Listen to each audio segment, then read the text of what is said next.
Hi everyone, please subscribe to my channel. Blood Immortal Venerable. See playlist for other chapters and novels. I do not translate the novels. Credits goes to original translator and author of the novel. I only make it as an audiobook so it would be easier to just listen while doing other things. Credits goes to the author of the novel. I convert stories to audiobook for mental health, for multitasking purpose, for accessibility and time saving. Listening to audiobook is also beneficial for people who have disability. It improves our listening skills and improve our English comprehension, vocabulary and other things. So, thank you for listening. Thank you and thank you very much for your support. Chapter 441, 3 Fat People. Lady Poison Blood from Bloodwood Cliff and Raven from Black Mountain sect could be easily dealt with. They were good, yes, but not ones who could scare a warrior off. Although belonging to the 4th grade sects, both Bloodwood Cliff and Black Mountain sect were still very different from Cloud Hall, because the latter was well known as the best 4th grade sect, housing some of the brightest warriors with huge potentials to be honed. The 5th grade sect, Ethereal Spirit sect, was different. It was the largest, and most influential force in the central region apart from World Commercial Alliance. Lady Poison Blood's and Raven's faces lit up at the sight of septuplets of Ethereal Spirit coming to them. At the martial arts contest, tension rose high as the belonging of Dragon Soar Arena would be decided there. Bloodwood Cliff, Black Mountain sect, Mysterious Luna Hall as well as some independent warriors would have a chance to get it. However, Dragon Soar Arena wasn't the key problem here. Investigation results showed that runes on the Dragon Soar Arena had already been altered and Zen was the only guy who was able to use it to fly to the upper world. What on earth did Zen do to those runes? Because of this commotion, the focus was shifted from the Dragon Soar Arena to Zen. What could he be hiding?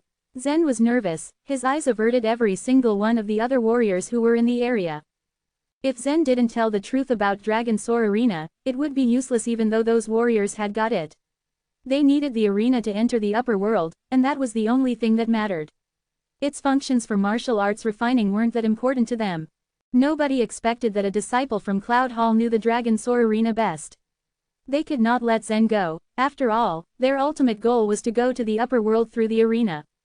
Everyone was confused on how such a warrior of low cultivation level be able to understand those complicated runes. Where did he get the knowledge? Who taught him? The people in the area were so quiet, but their thoughts were so deafening. To everyone's knowledge, only one sect was capable of making Zen stay at the scene, the Ethereal Spirit sect. Their words were the orders which couldn't be defied. The most powerful warriors dictated the rules in the world. They were the gods. Anyone who would dare defy the words of the gods would suffer terrible consequences. Lady Poison Blood's and Raven's eyes rolled. Cloud Hall warriors will never be at the same level as septuplets of Ethereal Spirit. They thought. They gloated over the idea that Cloud Hall would find it hard to deal with Ethereal Spirit sect which was more powerful and influential. What was more, there were still 2 extremely powerful and strong people in the Ethereal Spirit sect. Even Letitia's master couldn't beat them easily. They were very skilled. In fact, they were 2 of the most feared in the competition. They wanted to know how Letitia would respond to their presence. Lady Poison Blood and Raven wanted to intimidate Letitia. The frown on Letitia's forehead began to melt. Her eyes seemed to be as deep as sea. She was in trouble. Would she, the leader of all the disciples in the Cloud Hall, fail to protect one of her disciples? A leader would do anything to protect her members. Letitia looked over her shoulder and saw that there were snowflakes falling from the sky. She just shrugged it off. Zen serves the Cloud Hall. I don't know how's he related to the Dragon Soar Arena, but he's one of my people and I feel obliged to protect him. Bloodwood Cliff, Black Mountain sect and Ethereal Spirit sect, none of you will succeed in forcing me to give up my disciple. At this moment, Letitia sounded calm, with a regal aura. She was revered as a leader in the sect and she announced her decision with a look of grim determination.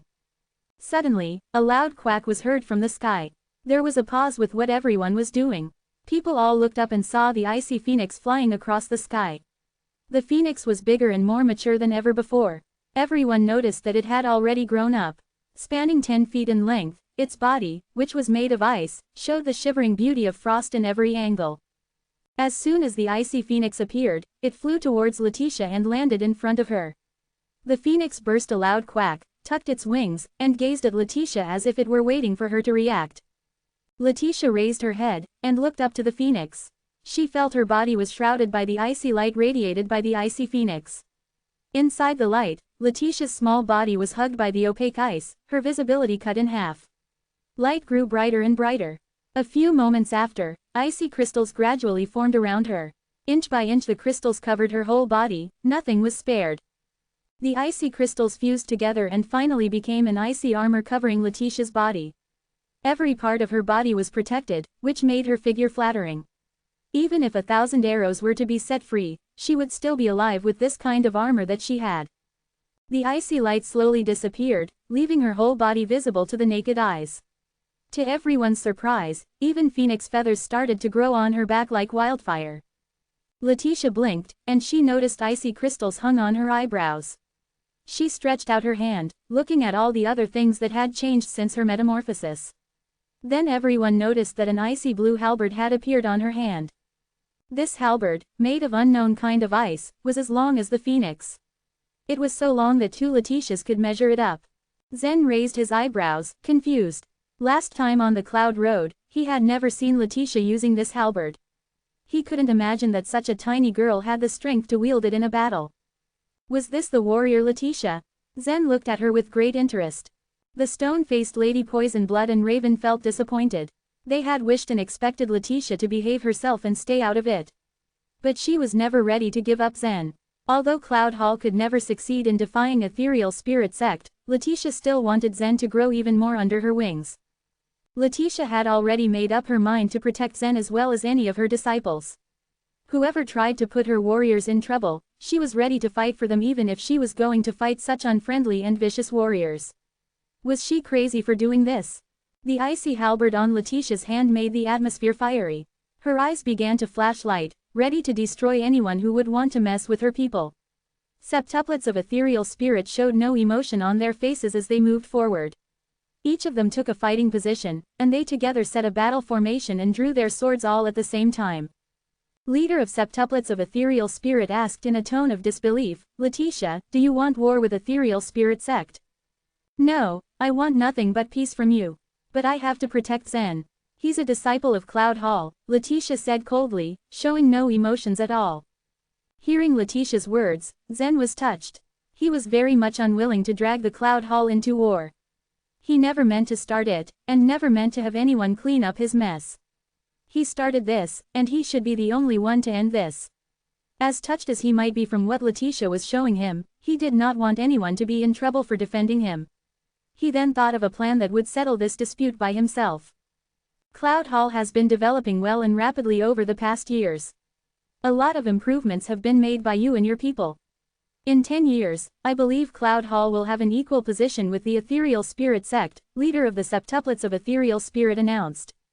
But, Letitia, you're overconfident and proud. If I were you, I would keep a low profile and keep my head down. Cloud Hall is going to pay for fighting with the Ethereal Spirit. He added threateningly. Don't be a fool, I know Cloud Hall is looked down upon by Ethereal Spirit Sect. But don't think you can defeat us easily. You'll have to take Zen over my dead body. But you must have forgotten, there are more than dozens of sects in the central region. When you're weak because of our fight, I'm afraid that other sects may harbor malicious intentions towards you. By then, can you keep yourself and your sect safe? Letitia replied coldly and smugly. She did make a point. There had been a delicate, but beautiful balance between sects in the central region. No sect was 100% sure that it could defeat all of other sects without itself being destroyed first. It was an unspoken truth. Even if Ethereal Spirit Sect could destroy the Hall first, it would be seriously weakened. With weakness oozing out of their sect, they would be hunted by the more power-hungry ones, the 4th-grade sects. Ethereal Spirit Sect would end up with a more miserable destiny than the Hall. Letitia, I think you have some wrong ideas about us. If Ethereal Spirit Sect deigns to teach you a lesson, how will Bloodwood Cliff dare to take advantage of this and hurt Ethereal Spirit Sect? Lady Poisonblood hastened to vow. Raven echoed and added, I totally agree with Lady Poisonblood. Ethereal Spirit Sect has the full and complete support from Black Mountain Sect. We'll keep it safe. Black Mountain Sect and Ethereal Spirit Sect will be allies in the future. Septuplets of Ethereal Spirit were not naive, and didn't believe any words or vows from Raven or Lady Poisonblood. Warriors were connected by nothing but profits, gains and interests. To gain profits, both of them would break their promises without hesitation. Letitia's warning reminded septuplets of ethereal spirit of the possible consequences of this fight between them. Their faces changed. They talked using their life vitality to avoid any words coming out of their mouths. Suddenly, their faces exuded assurance, and their concerns or doubts completely disappeared. Leader of the septuplets of ethereal spirit shook his head and said, "Letitia, there's no need for you to worry about the future of my sect.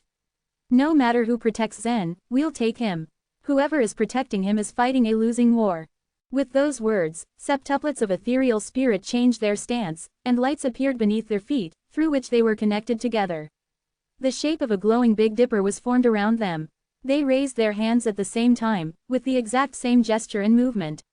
They seemed to have become one existence. This vital battle was about to erupt. No matter who won, a general war between Cloud Hall and ethereal spirit sect would still happen. The tension between the two sects was so visible that they could light a campfire when they crossed paths. Letitia didn't cower or retreat. She wielded her halberd bravely, and the icy lights began to coagulate around her body, giving her the protection against those possible shots from the septuplets of ethereal spirit. At this moment, 3 fat people appeared from out of nowhere and walked to them. They didn't fly or use martial arts. They were like regular people. They just simply walked up a long path of Oracle City, panting for breath. Their bodies were jiggling as they ran up to meet them. Those 3 fat guys had big and round head, more like bald. They had bellies as big as a pig's. They wore clothes with copper cash, and walked in such a funny way that you would think them as 3 clowns or some silly sons of a wealthy landlord. They were bouncing as they walked. Although all of them were fat, nobody would confuse them with one another. You could still tell them apart. The first fat guy seemed to be weak and lovely, with fair skin as smooth as silk, with eyes that would sparkle when you called his name. His eyelashes were so long, so full and so elegant. The second guy was dark-skinned, and he looked like he was sun-kissed. He had a fierce-looking face. He would look like a ferocious wild boar if he had a pair of tusks.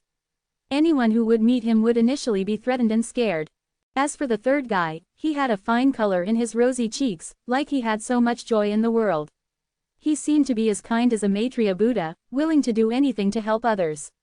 He had a smile plastered on his face wherever he went. They were catching their breath from all the walking. After all, they weren't really physically fit. They stopped before the Dragon Soar Arena, extremely tired. Clearly, their huge bodies had been their great liabilities. Every step took them a lot of effort, making them sweat. The fat guy, with the lovely expression on his face, took several deep breaths and rested his arms on his hips, before saying, "Stop, stop." Chapter 442, A Reluctant Compromise. The sound of screams ripped through the wind, and at once the septuplets of the ethereal spirit stopped, placing their swords sidewards, their lights disconnecting and waning slowly. On the other hand, Letitia quickly put her ice halberd behind. Curling her legs, she sat down on it, the phoenix feathers falling down like a gorgeous curtain. It was almost unbelievable that the 3 fat men's breathing changed so much after running around. They looked like any other common person. In fact, they appeared to be even lower than warriors. But the leaders present knew better. None of them dared look down upon these 3 men. Of the 3, the lovely one was called Dylan Shi. The vicious-looking one was named Hobbs Yan, and the red-faced one was Haber Mo. These seemingly feeble men were the 3 managers of the World Business Alliance. The alliance didn't belong to any particular sect. It had started off as an organization established by a group of businessmen who had control of over 70% of the life vitality mines and 80% of all the businesses in the central region. With this much power and resources at their disposal, it was an unspoken but uncontested knowledge that their members were the strongest force in the central region. They were comparable to the 6th grade sect and were on the level of a sacred place, a destination that many warriors yearned for, but only a few handful reached. A sect that was able to achieve a 6th grade level could be bestowed the title of a sacred place. Such knowledge about the World Commercial Alliance was accepted as fact. Their power had even been compared to the sacred place. There were none disputed word about their strength, but the most astonishing fact was that it developed so quietly, far from people's notice. The 3 fat men, for instance, who were also old masters at the virtual tribulation realm, looked like weak, defenseless bumpkins who could be bullied by just anyone. There was no power emanating from them at all. Despite this, no one could lay a hand on them. Not Cloud Hall, not the ethereal spirit sect. Since Letitia had arrived, the area around Dragon Soar Arena had become the center of Oracle City. The two old men in the ethereal spirit sect, Letitia's master, and many more warriors, both those who belonged to sects and those who did not, all kept a close watch on this place. Oracle City was a big city, but even its breadth couldn't stop these old geezers from coming here in a flash. But they had other motives in mind. The one called Dylan made a respectful bow in front of the septuplets of ethereal spirit and Letitia. A smile lit up his face as he said, "Everyone, you all came here as guests of Oracle City. It is really not a becoming behavior to fight with one another. How about sitting down and discussing it peacefully, like the esteemed men that you all surely are?" Letitia looked at Dylan, and shaking her head, said, "Mr. Zen belongs to Cloud Hall. He will be leaving with me." "So what if he belongs to Cloud Hall?" Lady Poison Blood cut in. "If that guy continues to be selfish and won't tell the secret of Dragon Soar Arena, this martial arts contest in Oracle City will be all for nothing. What's the use of a Dragon Soar Arena without the function of sending people to the upper world?" She spat, her eyes burning with contempt. The leader of the septuplets of ethereal spirit chimed in agreement. Lady Poison Blood was quite right. In my opinion, Zen is not only the disciple of Cloud Hall, but also the key to the prize. He is the sole person who possesses the secret of Dragon Soar Arena, he said while nodding his head. Dylan laughed and said, "It does make sense. People are gathered here today for the Dragon Soar Arena, through which they could soar up to the upper world. But victory would indeed be useless if one does not know the secret of the arena." He paused, seemingly in thought before turning to Zen. "In that case, it would be good for everyone if the young man tells us all the truth behind it." At Dylan's words, everyone's eyes were fixed on Zen once more. Dylan had spoken like a true arbitrator. It was the World Commercial Alliance who held the martial arts contest. To some degree, they did have the obligation to ensure the function and use of the Dragon Soar Arena to the victors. Zen blinked and opened his mouth to speak, but before he could utter a word, Letitia had already moved in front of him, stubbornness written in her face. "Zen, don't tell them anything," she said sternly. But Zen attempted to argue. He was a mere disciple of Cloud Hall, but he understood what was going on at that moment. Even the three managers of World Commercial Alliance were here. Dylan, the naive-looking one of the three fat men, spoke in a gentle manner, but Zen knew that his real aim was to coax the truth out of him. Under the scrutiny of everyone at present, Zen felt as if he was facing a wall. He had no choice but to speak the truth. While it was true that Cloud Hall possessed much power, keeping the knowledge of the Dragon Soar Arena would mean making an enemy of the World Commercial Alliance, an undoubtedly formidable group. There was no telling what chaos would ensue if the Cloud Hall and the World Commercial Alliance would engage in battle. What was more, it would not be a big deal if he told the truth, because what he was about to say would undoubtedly be terrible knowledge even to wizened ears. "I said no. There would be no buts." Letitia seethed at his attempt to do otherwise. "Letitia, do you really think Cloud Hall would be able to fight with so many sects?" Lady Poison Blood sneered. Raven also threatened them. "Stop being stubborn. Do you want to see Cloud Hall fall into ruins?" Lady Poison Blood and Raven knew that the World Commercial Alliance was on their side. Emboldened by this knowledge, they threatened Letitia flagrantly. Letitia's eyes blazed in rage, her knuckles white from the pressure of her fingers. Curled marks were appearing on her palms as she tried to restrain her temper. It was at this moment that she felt a tug at her dress. Turning around, she found Zen grinning at her with a sly twinkle in his eyes. What is this guy going to do? Letitia thought, not understanding his intentions. Stop acting like a spoiled child. Let me tell them, Zen said. Like a spoiled child, she snapped. It seemed that Zen was forgetting who he was talking to. She was the leader of Cloud Hall. She had hidden her real identity on Cloud Road, so she could forgive Zen's disrespect to her then. But now was a different matter altogether. How dare he talk to her like this in front of so many people? However, Zen ignored Letitia's anger and turned to the others. Respected leaders, if you had only talked to me civilly like Mr. Shi here did, I would have told you the truth without hesitation. Actually, Dragon Soar Arena has got back to normal. What, we can soar up through the Dragon Soar Arena now? Lady Poison Blood asked, looking at Dragon Soar Arena at the distance. What do you mean? Explain it. How did the arena get back to normal? Raven questioned, reluctant to believe Zen's words. Letitia looked at Zen with her eyes wide open. She didn't understand what Zen was plotting. She had done all she could to help Zen carry the weight of the secret, but in the end, he still spoke the truth out so easily. What was he thinking? The Zen that Letitia knew would never have done such a thing. There must be something else behind his actions. Zen, can you explain it in clearer terms? Dylan asked, his face now serious.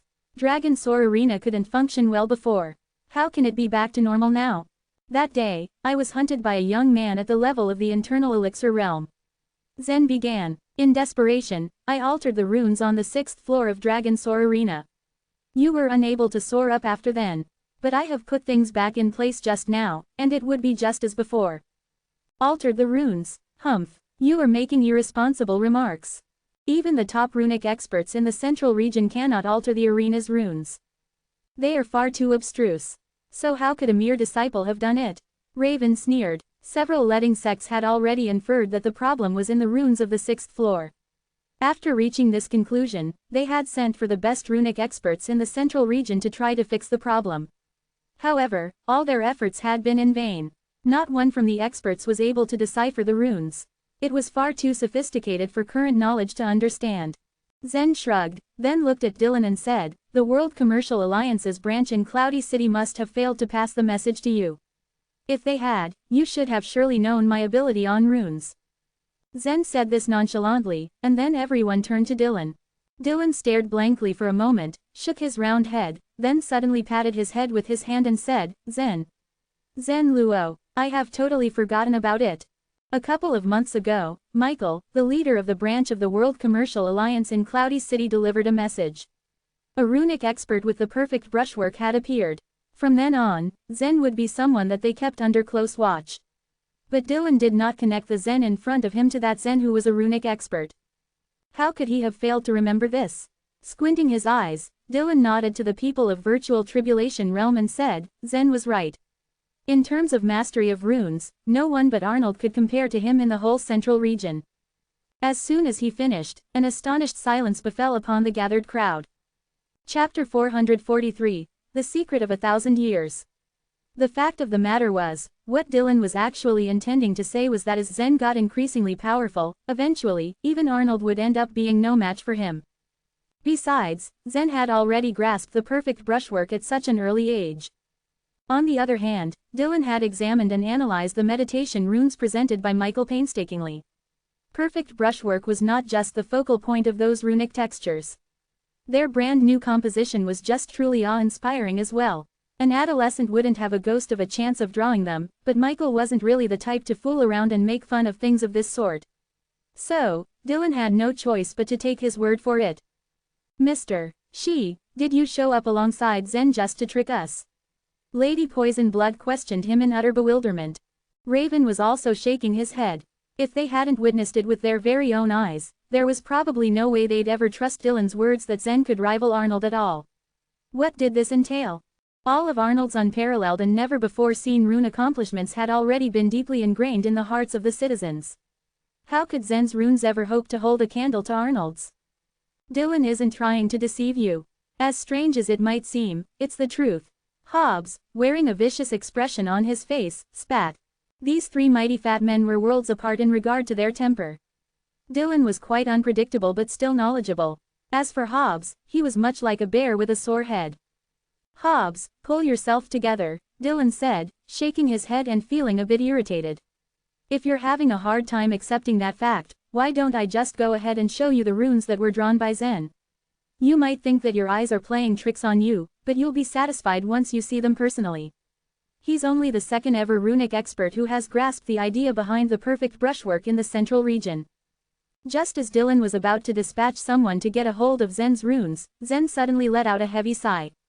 These powerful men at the Virtual Tribulation Realm seemed like they really had a loose screw. A little irritated, he blurted out, it would be such a bother. As I've mentioned before, the Dragon Soar Arena has gone back to how it originally was. Why don't you just go send someone there to check it out? Upon hearing Zen say that out loud, all the strong men at the Virtual Tribulation Realm had been left dumbfounded. For sure, they weren't really dim-witted. However, they became stiff from being at such a loss for words because of what Dylan had just told them. As he said, Zen's skills were in the same league as Arnold's. This lit a fire under the warriors, piquing their curiosity in Zen's runes as they reflected on whether Dylan was telling the truth or not. With their memories jogged by Zen, they recalled what had transpired on that day. That's a good idea. We can ask someone to verify Zen's claim. Jordan, you go ahead and give it a go. Raven opened his mouth before anyone else, and then he tossed a dragon-shaped jade pendant he was holding to a warrior belonging to the Black Mountain sect.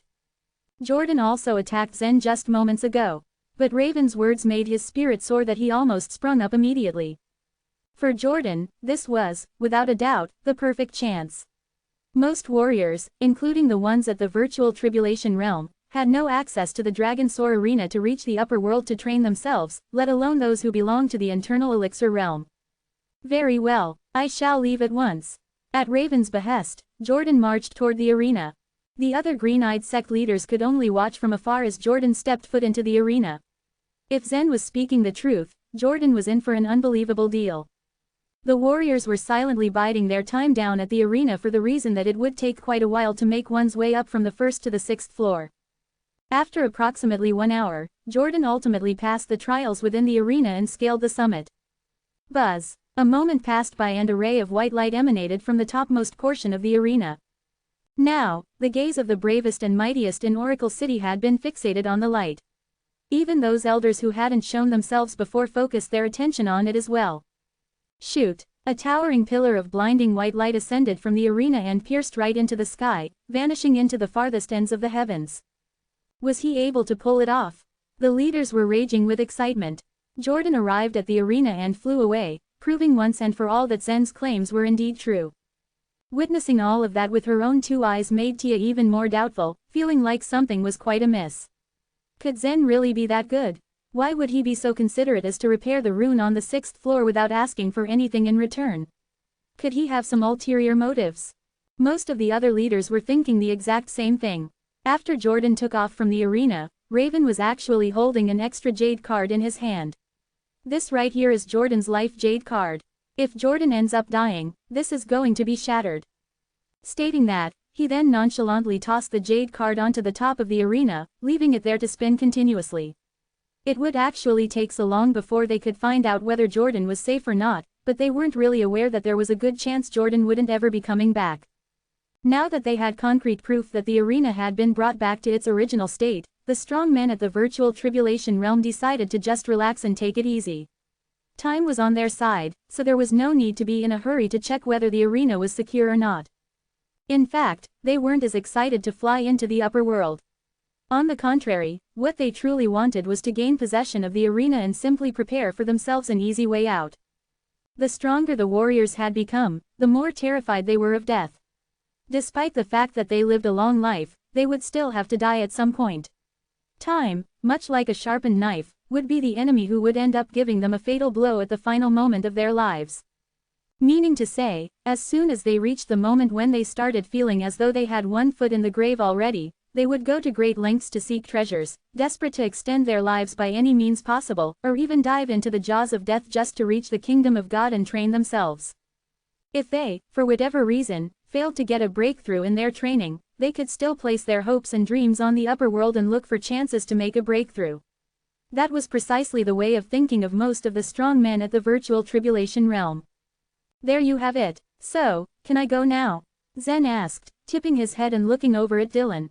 Dylan just bobbed his head and said, given that the dilemma of the Dragon Soar Arena has been solved without a hitch, I don't think there's anyone who could stop you in Oracle City.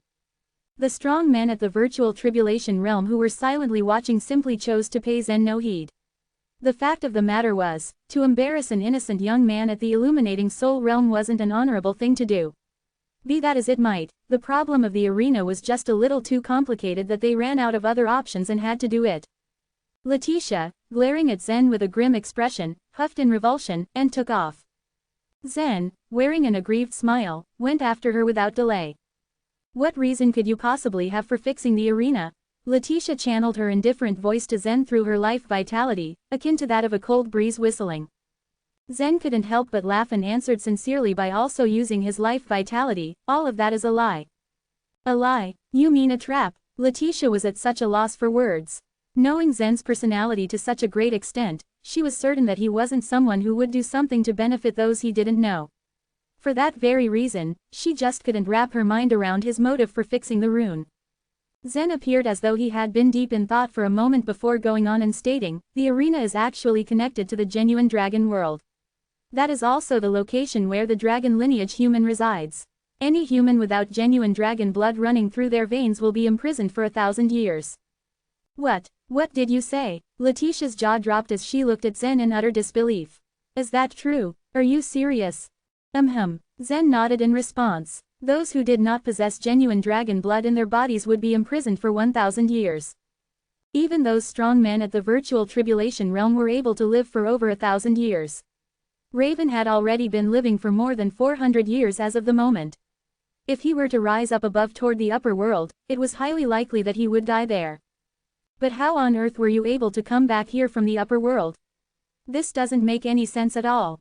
Letitia threw in her question out of confusion. Her otherwise perfectly sculpted eyebrows had been knitted all of a sudden because of that. Zen, as luck would have it, was able to avoid the imprisonment of 1,000 years with the aid of the cyan dragon, but there was no way he could tell Letitia the truth as easy as that. He was deeply moved with Letitia defending him just now. With that in mind, he spoke softly, "It's not something we should be discussing out in the open. Let's go somewhere safe." Taking into consideration the fact that the martial arts contest was about to begin, a lot of the elders with elongated ears in the central region had gathered in Oracle City. Letitia bobbed her head in agreement and said, "Understood. Follow me." Consequently, Letitia led the way as the two of them flew all the way into an opulent palace in Oracle City. As one might expect, it was constructed by the World Commercial Alliance to accommodate VIPs. Letitia, evidently, was a VIP. As soon as Zen stepped foot inside the palace, Letitia waved her hand over to him, and a huge snowflake pattern materialized on the ground. As it expanded, an enchanted barrier emerged to envelop them. "Now, no one will be able to eavesdrop on our conversation in here. Be honest with me. You mentioned that the warriors who flew into the upper world would beyond doubt be imprisoned for 1,000 years. How did you make your way back here?" Letitia queried. Grinning from ear to ear, Zen brought out a little container he got from the space ring and tossed it over to Letitia. As stated by the rules of the dragon lineage human, every human who has a drop of genuine dragon blood in their system shall become one of them. Take this. This one is for you.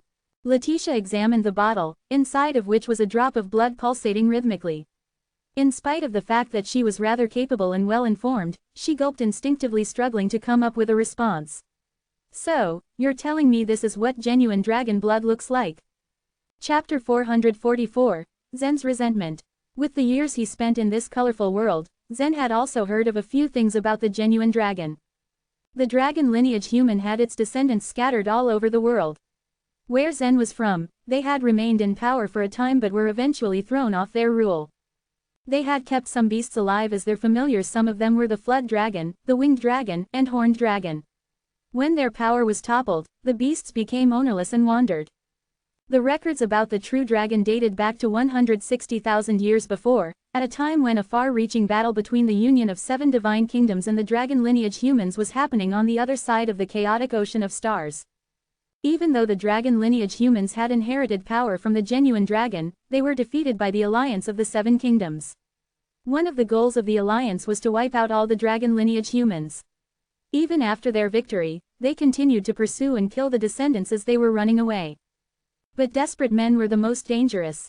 When those dragon lineage humans were cornered with no way of escape, they offered millions of their lives to their ancestors. With enough people being killed as sacrifice, they opened a tunnel from which they summoned a genuine dragon. According to old retellings, the dragon that emerged was of such massive size that people who laid eyes on it were not even able to tell where it ended and began. From the front, there was a glimpse of its head, its eyes burning in the darkness. Then, after it breathed out once, the tunnel collapsed, leaving no trace of the dragon. The world's energy was too weak to support the legendary beast. Despite millions of sacrificed souls, it was only enough for a moment. With one breath, the dragon disappeared. However, the dragon lineage human's sacrifice had not been in vain. So powerful was the dragon that even just its breath was strong enough to annihilate people from all 3 of the 7 kingdoms. The 4 kingdoms that existed today were those who had survived. The dragon lineage human had all but vanished, but the people had not been able to forget the dragon, inspiring both awe and terror to those who had laid eyes on it. Those who lived to tell the tale passed it on, and its legend was a living and breathing story. Hundreds of thousands of years had changed the surface of the world considerably. Mountain tumbled and seas had become mulberry fields, but the image of the genuine dragon was as fresh as yesterday in people's minds. The genuine dragon had power beyond anything that anyone could conceive. Which was why Letitia was surprised. That day when Zen left Cloud Hall secretly, Letitia had found him. She had seen him in Cloud Road, and so she had a clear idea of his abilities. Luck was on this man's side. He would not be killed easily. It was no surprise that he managed to get in Cloud Hall, along with the best of the best. Now, Letitia was wondering if she had misjudged him. He was giving away a drop of genuine dragon blood so casually, as if it was an ordinary market trinket. Why would he do that? Letitia herself possessed some things as valuable as this drop of genuine dragon blood, but no amount of wealth on the face of the earth would make her give them up. Is he that generous? Or is it that he is just stupid? She thought to herself in shock. Seeing Letitia's confused look, Zen's face broke into a grin. You don't want it? If that's the case, then you can give it back, he said, reaching for the vial. Bang! At this, Letitia slapped Zen's hand away, her beautiful eyes glaring at him. Then, she put the vial away. Somehow, Letitia found herself forgetting her position in front of him. She was the leader of Cloud Hall. Elders of the virtual tribulation realm would bow to her in reverence. And yet, here he was, a mere disciple without any reputation, speaking to her so casually. What made matters worse was that Zen knew her position, but seemingly showed no regard for it. Should I remind him of my position?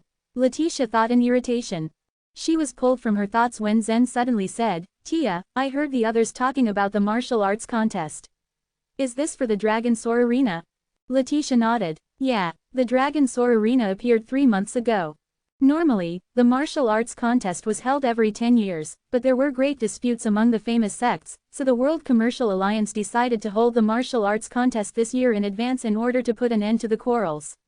Whoever wins would get the Dragon Soar Arena as reward. Letitia paused for a moment before continuing, however, the Dragon Soar Arena is a road to death. Without genuine dragon blood, it will be of no use for a person to win it. Letitia shook her head. She was clearly astonished with Zen's news. Are people from Bloodwood Cliff, Black Mountain Sect, and Ethereal Spirit Sect the only ones to compete? He asked. Hearing Zen's question, Letitia looked at him with confusion and then answered, not exactly. There will be people from other 4th grade sects including Mysterious Luna Hall, some gifted disciples from the 3rd grade sects, and even the independent ones who have joined no sect. Independent warriors? Zen asked, his curiosity piqued. Letitia nodded again. Almost all of the famous ones will come here. There is the Confucianism sage named Winston Liu, the Venerable Starry, and the evil East Lord named Eddie. They will come with their disciples, she explained. At the mention of Eddie's name, Zen's eyes flashed with the intent to kill. It was a momentary glint, but Letitia had caught it. He seems to be particularly interested in Eddie. Did something happen between them? But how? Zen is from a 2nd grade sect in the eastern region. There is no way he would have encountered Eddie before. All of a sudden, Letitia's eyes widened as understanding dawned upon her. She turned to Zen, who met her wide-eyed gaze with his own steady one. You understand? Zen asked, his voice uncharacteristically cold. Letitia nodded. It was easy enough to guess what Zen's intention was. It was Letitia who had sent Yan to Eddie. Even now, she had a strong impression with Yan, who possessed the purple power body. Yan and Zen were both from Eastern region, and Zen had shown great hostility to Eddie. Letitia understood quickly what Zen planned. As the leader of Cloud Hall, Letitia's foremost interest would be making Cloud Hall stronger. She held Cloud Hall's safety and reputation in her hands. She could not put her own selfish desires over her responsibilities and put Cloud Hall at risk. Yan was a gifted disciple from the 2nd grade sect attached to Cloud Hall, but fighting Eddie would be unreasonable. A great silence fell between them as Letitia searched in vain for the right words to say. To Zen, her silence was like air blowing on the embers of his anger. He had kept Yan in his heart secretly like a forbidden memory. He had told no one about what had happened to him and Yan, except Roche and Patrick. Kenneth had ever explained to Zen why Cloud Hall let Eddie take Yan away. At that time, Zen knew that Eddie was too powerful to fight against and he watched his dear sister get taken right in front of his own eyes. In his silence, he had unknowingly watered the seed of his resentment. Now, its branches burst over with poisonous fruits. Don't you think you owe me an apology? He said through gritted teeth. If you could protect Yan as you did for me just now, she wouldn't have been taken away. Letitia visibly tensed at the face of Zen's anger. She began, but was interrupted. Is it because the secret of Dragon Soar Arena is more valuable to you than Yan's power? Is that why you saved me but not her? If I didn't know the secret of Dragon Soar Arena, would you have left me behind like you did to her? Zen shouted, his eyes burning with rage. Despite her position as the leader of Cloud Hall, Letitia was young. She was carrying a huge responsibility upon her shoulders, but her heart was still tender. She felt stinging in her eyes as guilt crept inside her chest. She had fought side by side with Zen on the Cloud Road. The time she spent with him was when she was her most free. She forgot her position, her responsibilities, and just like people of her age, she was allowed to make her mistakes. If other people saw that a master of virtual tribulation realm, the leader of Cloud Hall, was being questioned by a mere disciple, they would have been at a loss for words. Her delicate oval face twisted in guilt, like a reprimanded child in the brink of tears. She hung her head down and murmured, so softly that Zen almost missed it, sorry. He wanted to tell her off and curse, and say that her apology made no difference, but seeing Letitia's expression, Zen became softened. He clenched his fists. It was no use to blame her. The warrior's world was cruel. Eddie joined no sect and he was an independent warrior, but he was the most powerful one in Central Region. Even the ethereal spirit sect would not want to upset him, let alone Cloud Hall, which was much weaker sect. As the leader of Cloud Hall, Letitia had only done what she had to. Right, Zen grunted. Looking at Zen, Letitia opened her mouth to speak, but no words came out. Suddenly, an old woman's voice sounded, young man, it is the evil East Lord who has taken away your sister. If you're brave enough, go to find him and save her. Do not pass the blame on Cloud Hall. This matter is your concern. Zen was shocked at her words. An old woman with silvery hair was walking towards them, her back hunched from old age. She went through Letitia's enchanted barrier without any difficulty. Letitia welcomed her quickly, holding her arm and addressing her as Master. Chapter 445, Letitia's Little Secret. Although the old lady looked to be senile, there was breathtaking force in her cloudy eyes. Her halting steps seemed like they concealed profound skills. Before Zen heard Letitia call the old lady Master, he did not understand who she was. In fact, the old woman was the one behind the success of Cloud Hall. Although Letitia had such a great talent that she had almost finished the final stage of the Sutra of Empyrean Goddess, which was the top method skill, she was still too lightweight for the position of head of Cloud Hall. The old lady didn't respond to Letitia's greeting but said to Zen, you are only a disciple of the elite house. How dare you question the head of Cloud Hall to her face? Enlighten me. The old lady then turned to Letitia. Tia, you have made a mistake. How can you stand there and allow a disciple of the elite house to speak like this? Don't you think you are losing face here, as the head of Cloud Hall? What about your authority? You, the head of Cloud Hall, actually apologized to him. Letitia opened her mouth, wanting to point out to her master that Zen was quite unusual. However, she was afraid that her master would then ask her why. Why was Zen so unusual? She could not answer such a question. She never insisted on her authority before Zen. That was the reason why Zen was different. But if she really said that, her master would have all the more reason to admonish her. Eddie Kui plans to set the lustful demon array to break through the limitations of death. He wants to find 3 warriors at the internal elixir realm. Each of the warriors must have a purple power body, which is rare, the old lady said to Zen in a hoarse voice. The purple power body is exceptional, but it is uncommon. What's more impossible is that Eddie wants 3 of them. But he has finally found 2. One is your sister, Yan Luo, and the other Marilyn C. If Eddie can find another one, he can use his lustful demon array with success. Marilyn will take part in the martial arts contest as Eddie's disciple. If you are powerful enough, you can kill her at the contest. Hearing this, Zen's eyes sparked with excitement. Was it true that the other warrior with a purple power body would attend the martial arts contest? A purple power body was rare and out of the ordinary. Eddie would not be looking for the last one even till now, after preparing for the lustful demon array for so long, if that wasn't the case. If Zen managed to kill Marilyn, it would surely spoil Eddie's plan, or at least delay it. Facing Eddie, who was too powerful, he could not defeat him now. Zen felt helpless at the prospect of fighting him. By the time Zen's cultivation base was powerful enough to fight Eddie, the latter would have probably found the 3rd warrior who had the purple power body. He would have successfully completed his lustful demon array. You mentioned that I could kill Marilyn. What is her cultivation level? Zen asked. She's at the middle stage of the internal elixir realm, the old lady replied to him, her face unreadable. At these words, Zen's lips twisted. Although he had flown to the upper world through the dragon soar arena and his power and cultivation level had greatly improved, he was still not certain about killing a warrior who was at middle stage of the internal elixir realm. If you do not want to face her, get out of here. Don't hesitate like a coward. You don't have the right to blame others, including my Tia, the old lady said in an unfriendly tone. She was still not happy that Zen had forced Tia to apologize to him. Is killing others at the martial arts contest allowed? Zen threw her another question. The old lady smiled coldly. The upcoming martial arts contest is not a game. You think it will be the same as the All Peaks competition of Cloud Sect. How wrong you are. The contest is not for the faint-hearted. The fights of the sect were merely hints to real battles outside.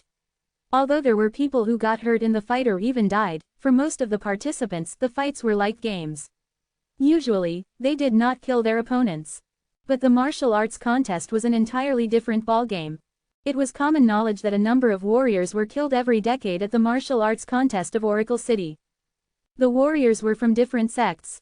They were unaware of each other's identities. They showed no mercy at the martial arts contest. It was all about fighting duels. The winner went onward and upwards. If one lost, however, he was under the mercy of the winner. If the latter was kind enough or in a good mood, he might spare the loser's life. Otherwise, the loser would be killed straight away without being shown any sympathy. In short, the martial arts contest was a field for gladiator battles. Due to the Dragon Soar arena, each sect paid more attention to the martial arts contest. They were more eager to win the top spot.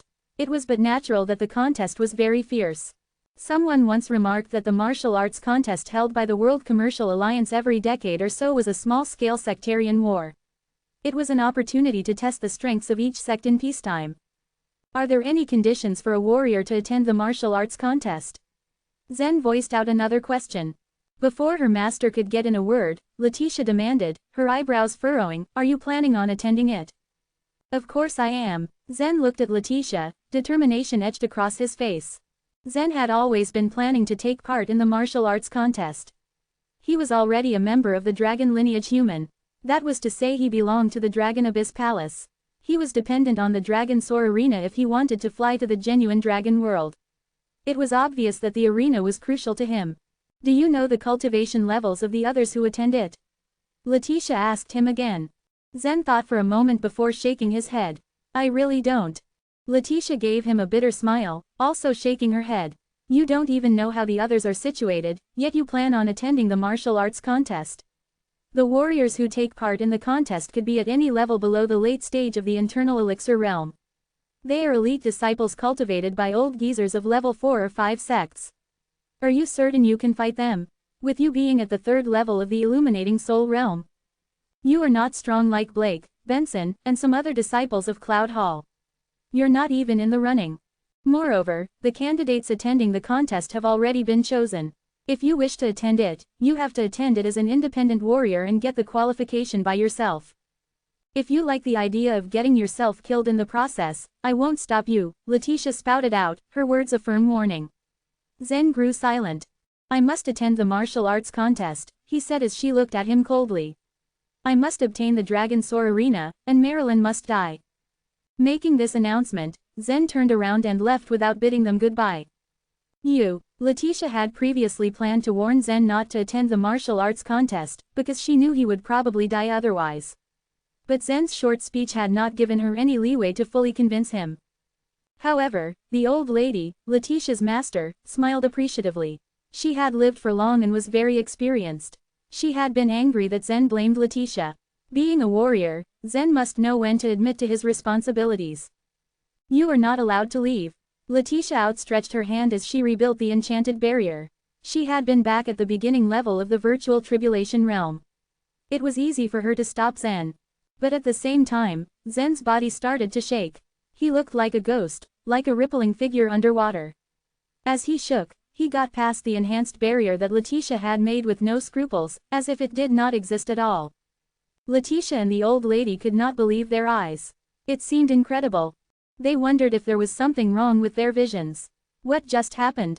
One couldn't deny Letitia's cultivation base. She was at the beginning level of the virtual tribulation realm.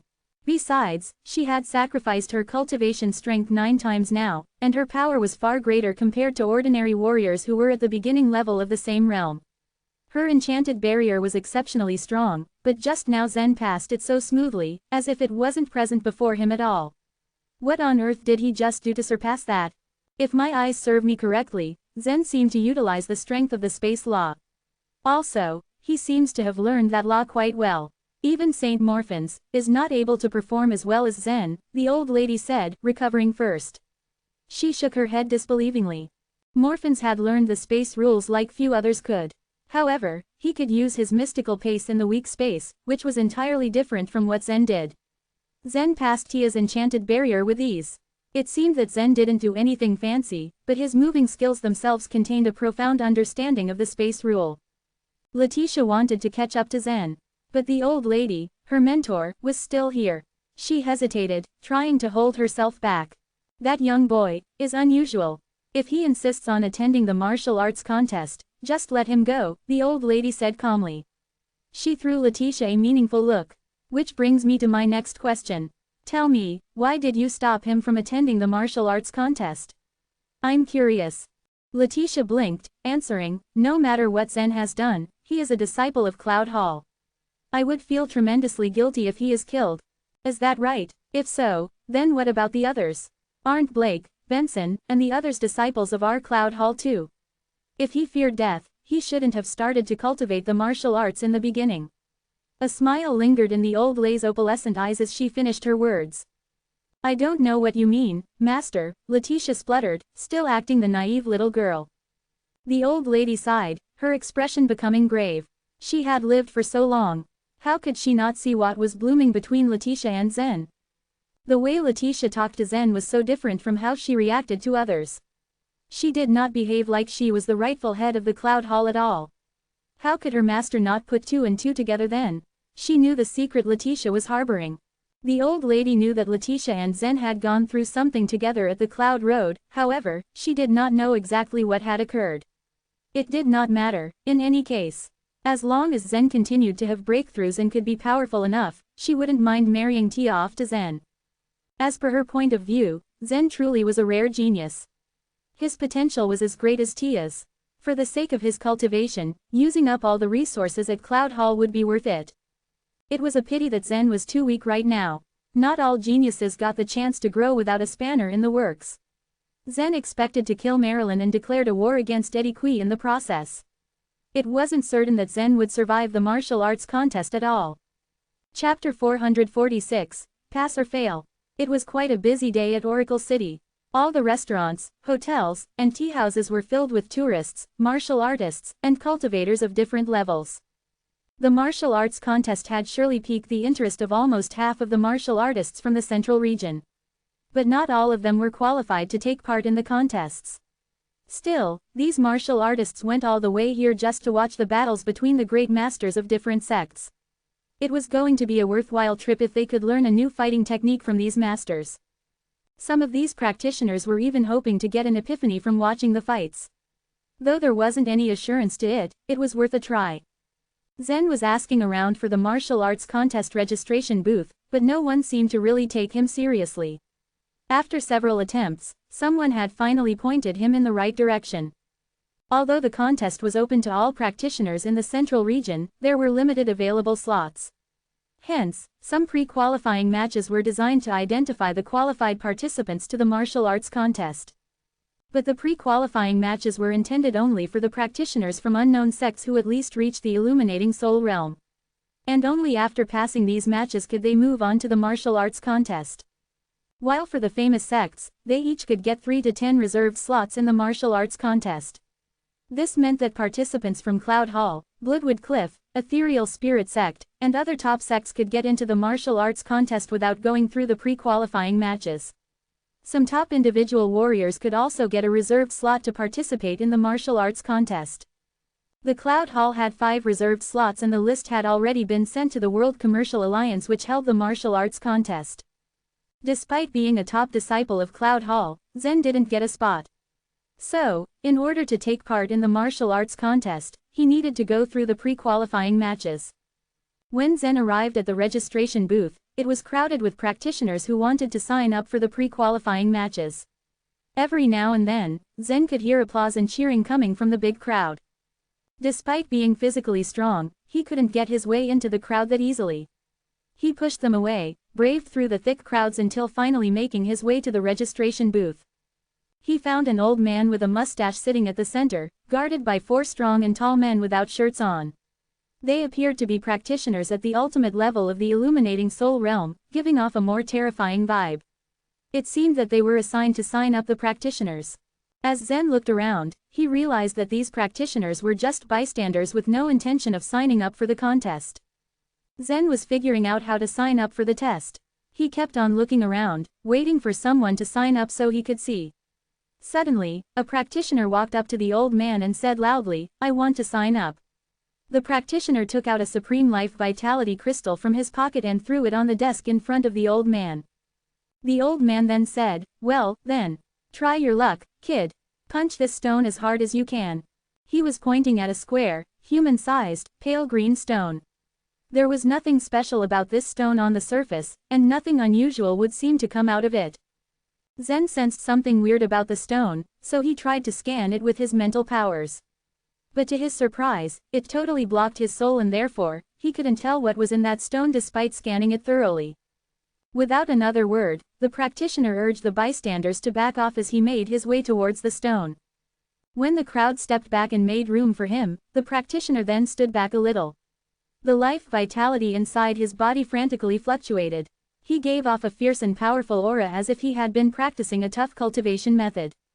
"Ha!" the practitioner roared. His feet moved smoothly like there was water on the floor as he threw his fist towards the pale green stone. The practitioner seemed to have reached the 8th stage of the illuminating soul realm. If it was indeed an ordinary stone, it would instantly break into pieces once the practitioner hit it. Zen was observing the practitioner quietly. Everything he would learn from here could be quite useful for him. Zen took a deep breath when the practitioner was about to hit the stone. The practitioner threw his fist at the stone but it didn't move or even shake a bit. Only a dull thud was heard. The punch was strong and powerful, but it wasn't enough to even scratch the stone. The old man casually glanced at the green stone. He then wrote something on his note and finally declared, "Failed. Next, please." The practitioner was stunned to hear the results, but he couldn't do anything. He left with a broken heart, shaking his head as he moved away from the registration booth. What a waste of Supreme Life Vitality crystal. He didn't even get a second chance. Darn it, Zen thought to himself, feeling pity for the practitioner. This was how the World Commercial Alliance made money. It was unfair, but nothing was indeed fair in this world.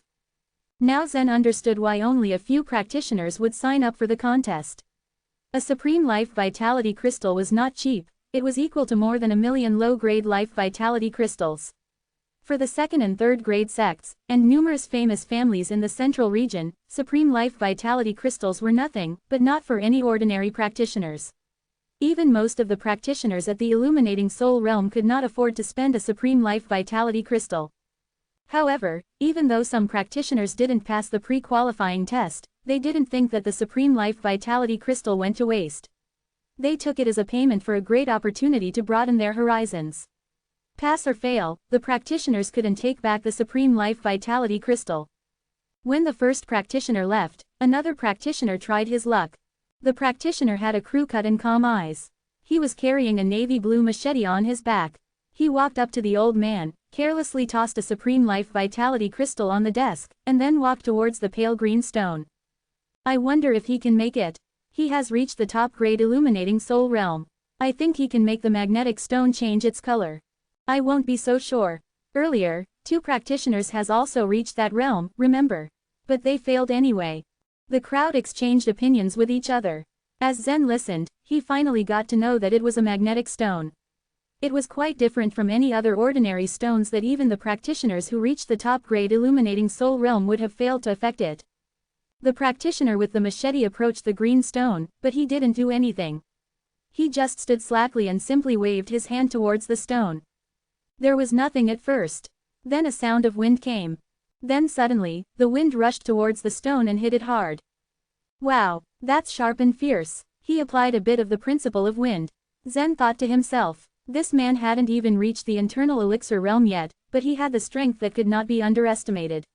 It was quite rare that a practitioner who had only reached the top grade illuminating soul realm could do that. With the power that this practitioner showcased, Zen knew that that practitioner was someone he must not ignore. Then there was a loud noise. A bang. As the stream of air hit the stone, it didn't move an inch. But then, something unexpected happened. Its color suddenly changed from green to red. The red color only lasted 9 seconds, then the magnetic stone turned green again. Wow, can you believe it? He just did it from a distance, but he made it. He's incredible. I'm afraid that even in those 4th grade sects, only a few practitioners are able to do that. Don't get me started that he has only reached the top grade illuminating soul realm. Yes, I agree with you. The magnetic stone has remained red for nearly 15 seconds. For the practitioners of the top grade illuminating soul realm, I don't think that's an easy task. Perhaps he's the only one who could do that among those who are in the same realm. The old man with mustache glanced at the practitioner who had just succeeded and smiled slightly. He then said, "You passed. What's your name?" Then he took the writing brush and a nameplate, ready to write. "Oh now," said the practitioner. Upon hearing his name, the bystanders seemed to have remembered something and then shouted, "So it's him. He's the man who has killed 3,000 shadow wolf kings on the woolen grassland on his own." What, killed 3,000 shadow wolf kings all by himself? Why didn't I hear about that? The woolen grassland is far away from the center of the central region. It's just common that you don't hear about it. Owenau just stood there and didn't mind the bystanders' chit-chat. After he took the nameplate from the old man's hands, he left to sign up for the contest according to the instructions of the World Commercial Alliance. The crowd was still discussing Owenau when he left the place. Zen was now ready to take his chance. He walked up to the old man, took out a Supreme Life Vitality crystal from his space ring and put it on the desk. Oh my goodness, he is at the 3rd grade of illuminating soul realm. I am daydreaming, I can't believe it. Whoa, he's even richer than he looks. How can he afford a Supreme Life Vitality crystal? I guess he's a brat from some 3rd grade family. Maybe he's just here to play and not to compete with others seriously. A Supreme Life Vitality crystal is not cheap. He's just wasting his money. You bet, he might as well just donate it to the Alliance instead to save him time. Zen's cultivation level was so low that he created a stir when he showed up here for the pre-qualifying test. The crowd became more excited than when they were discussing about Owenau. Although practitioners who had reached the illuminating soul realm could take part in the pre-qualifying test, only a few had truly succeeded. The magnetic stone was already a great obstacle and no one knew if there could be another test after that. Most of the practitioners who had passed the test were at the top level of the illuminating soul realm and some had even reached the internal elixir realm. As of to date, the number of the practitioners of the illuminating soul realm who had passed the test was less than 10. Out of those who passed, most of them were already at the 8th or 9th level of illuminating soul realm. That meant that they were almost the best martial artists among those who were in the same realm. But standing before them right now was a practitioner of the 3rd grade illuminating soul realm who was about to take on the challenge. The bystanders who didn't sign up for the pre-qualifying test were just there for the drama. They wanted to see which one of the challengers would pass and which one would fail. And for them, Zen was considered rather weak and they were looking forward to seeing him fail and eventually embarrass himself. Chapter 447, Pass the Test. It was noon. The sun was blazing hot. Zen passed by a lot of warriors who looked at him with confusion. He did not pay any attention to these comments around and walked straight to the side of the magnetic stone. He stopped before the stone and started to examine it carefully. He found the magnetic stone to be very strange. He sensed something strange about it, some energy he had never felt before. Even the law power in it was very special from all the other powers he had learned. As the most basic constitution in the world, the original law existed almost everywhere. Just like mountains and boulders that contained the power of the earth law, various peculiar flames also contained the power of the fire law and the space law was seen everywhere in the vast space. Everything had a law, following a certain path and rule. However, most ordinary people could not sense them, understand or even get use of them. It took special skill to understand most of the laws that were known to mankind. The magnetic stone contained the power of 7 original laws, which were the laws of metal, wood, water, fire, earth, wind and electricity. All these 7 original laws were evenly interwoven with each other which gave Zen a very peculiar feeling. The previous cultivator named Owen used the wind law to inspire the wind law stored in the magnetic stone. This was responsible for the change of the magnetic stone's color. Using one power of the original law could make the magnetic stone change. What if I use the combined power of 7 original laws? What will happen? Zen suddenly had such an idea in his mind. Even he himself did not know why he had come up with such a fantastic idea. Little did he know that he was not the only one to have such an idea. The magnetic stone was indeed a very unique stone. It did not belong to metal nor iron classification. It was so hard that neither sharp knives nor spears could break it. Even such a small piece of magnetic stone could not be broken by the all-out blow by a refiner of virtual tribulation realm. It was harder than diamond, with very exceptional strength and durability. This magnetic stone was excavated from the magnetic sacred mountain in the extreme depths of the chaotic ocean of stars. Not discovered by any human, it weathered at the top of the mountain and then dropped down after millions of years of natural evolution. Some refiners also inferred that it should require the master of 7 original laws which were contained in the magnetic sacred mountain to process or disassemble the magnetic stone. At this point, it was almost impossible for the refiners of Central Region to do that. Thus, this stone was very precious, indeed. Combine 7 laws. Young man, what an audacious idea. The Cyan Dragon said, his voice echoing in Zen's mind. After swallowing that evil spirit of the owl beast, the Cyan Dragon had rarely said anything. Maybe because he seemed to be very busy with absorbing the soul power of the owl beast. Swallowing the spirit of the owl beast helped him recover from his weakness.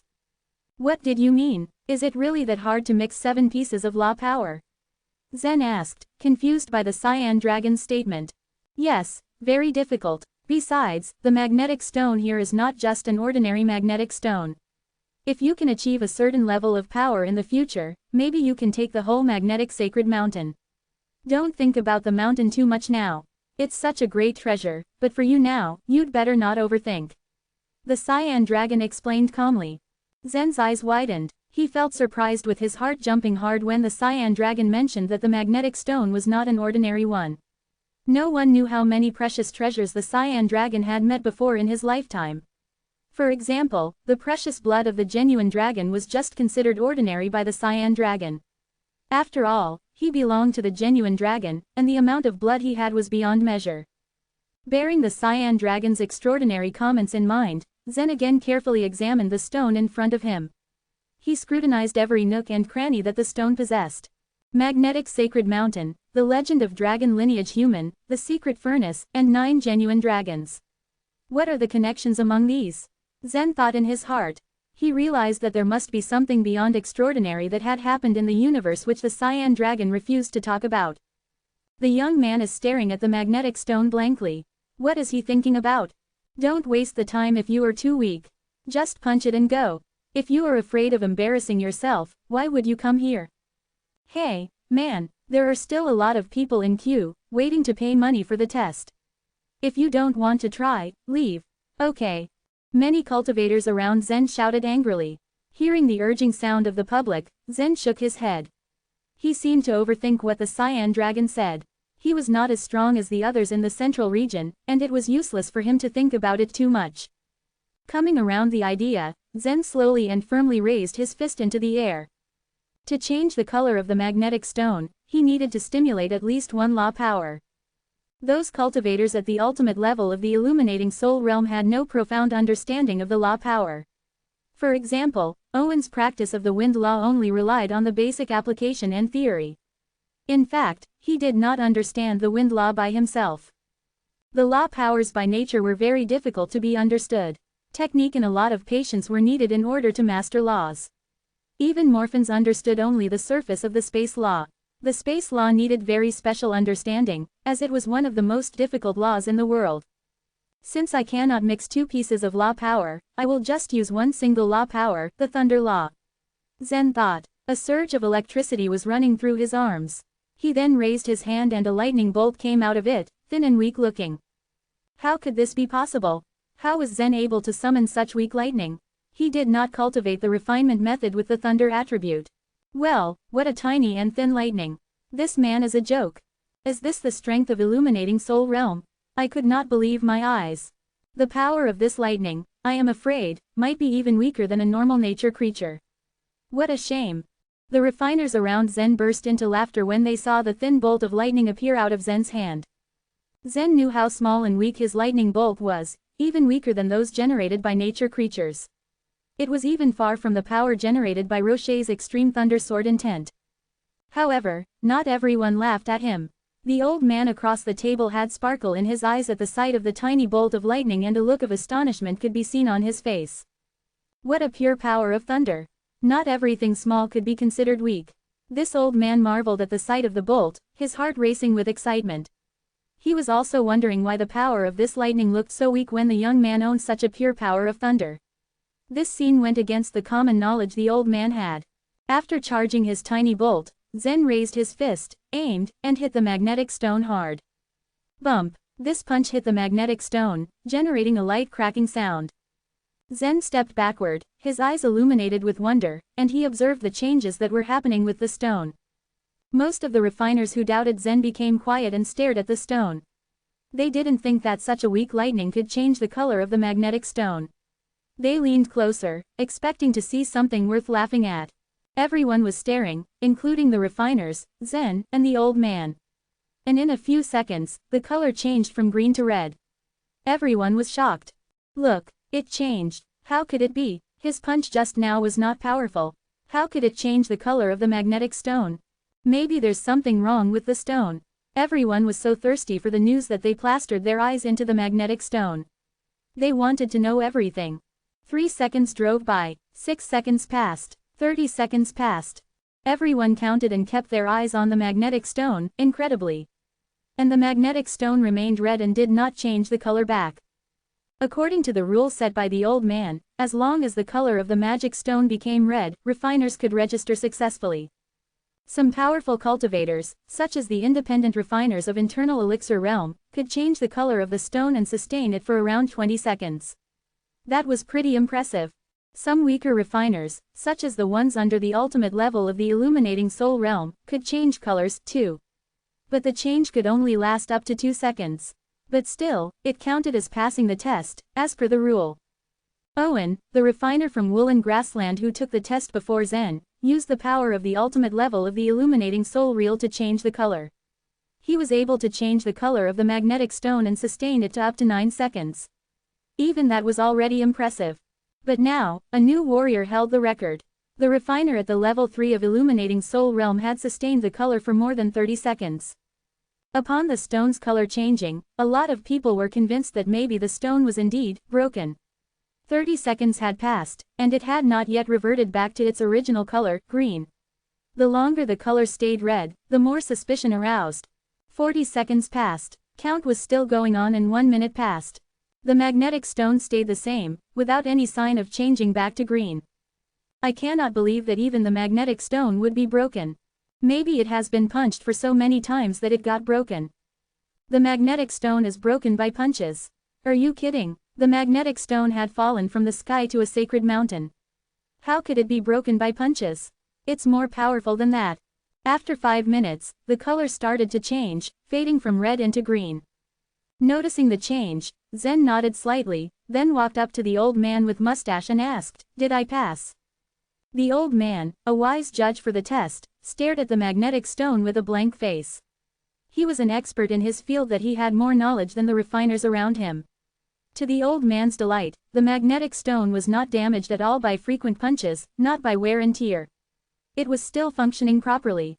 The old man was still in deep thought when he heard Zen's words. He looked up to Zen in such astonishment, still disoriented, and said, "Yes, you have passed." Chapter 448. The Strong Warriors at the Pre-Qualifying Match.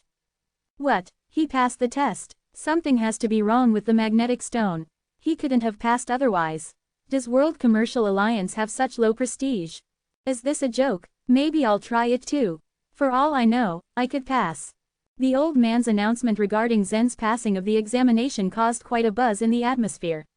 Most onlookers were not convinced by the verdict.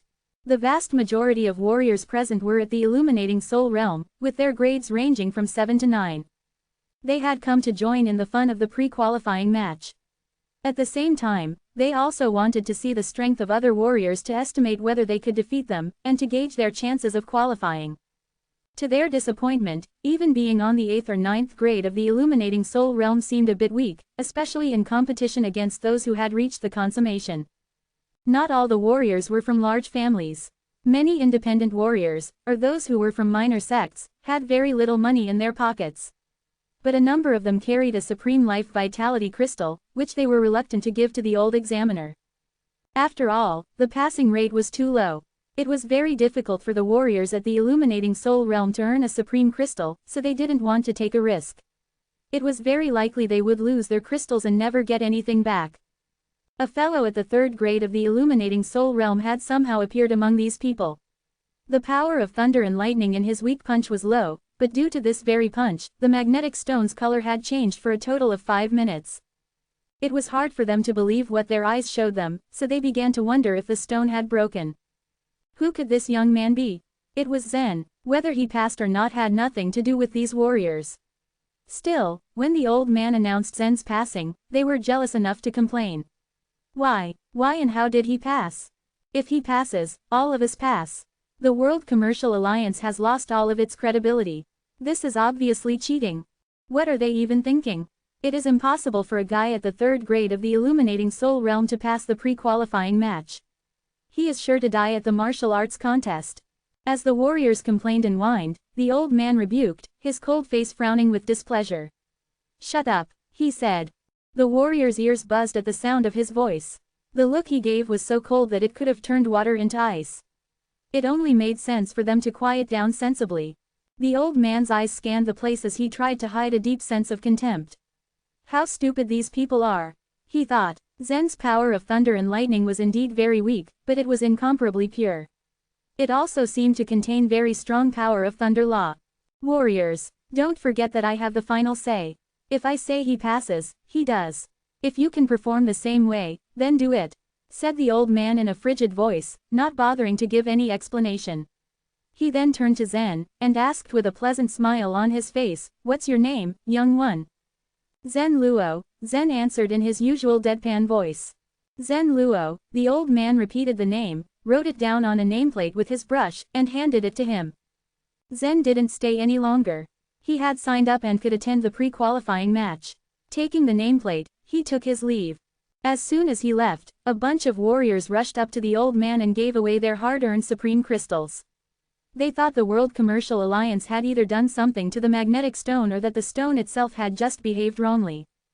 Some smart warriors believed the stone had gone wrong, because the World Commercial Alliance wouldn't pull off frauds in such a flagrant way. It seemed completely unnecessary for the Alliance to change the color of the magnetic stone. What benefit could they have out of it?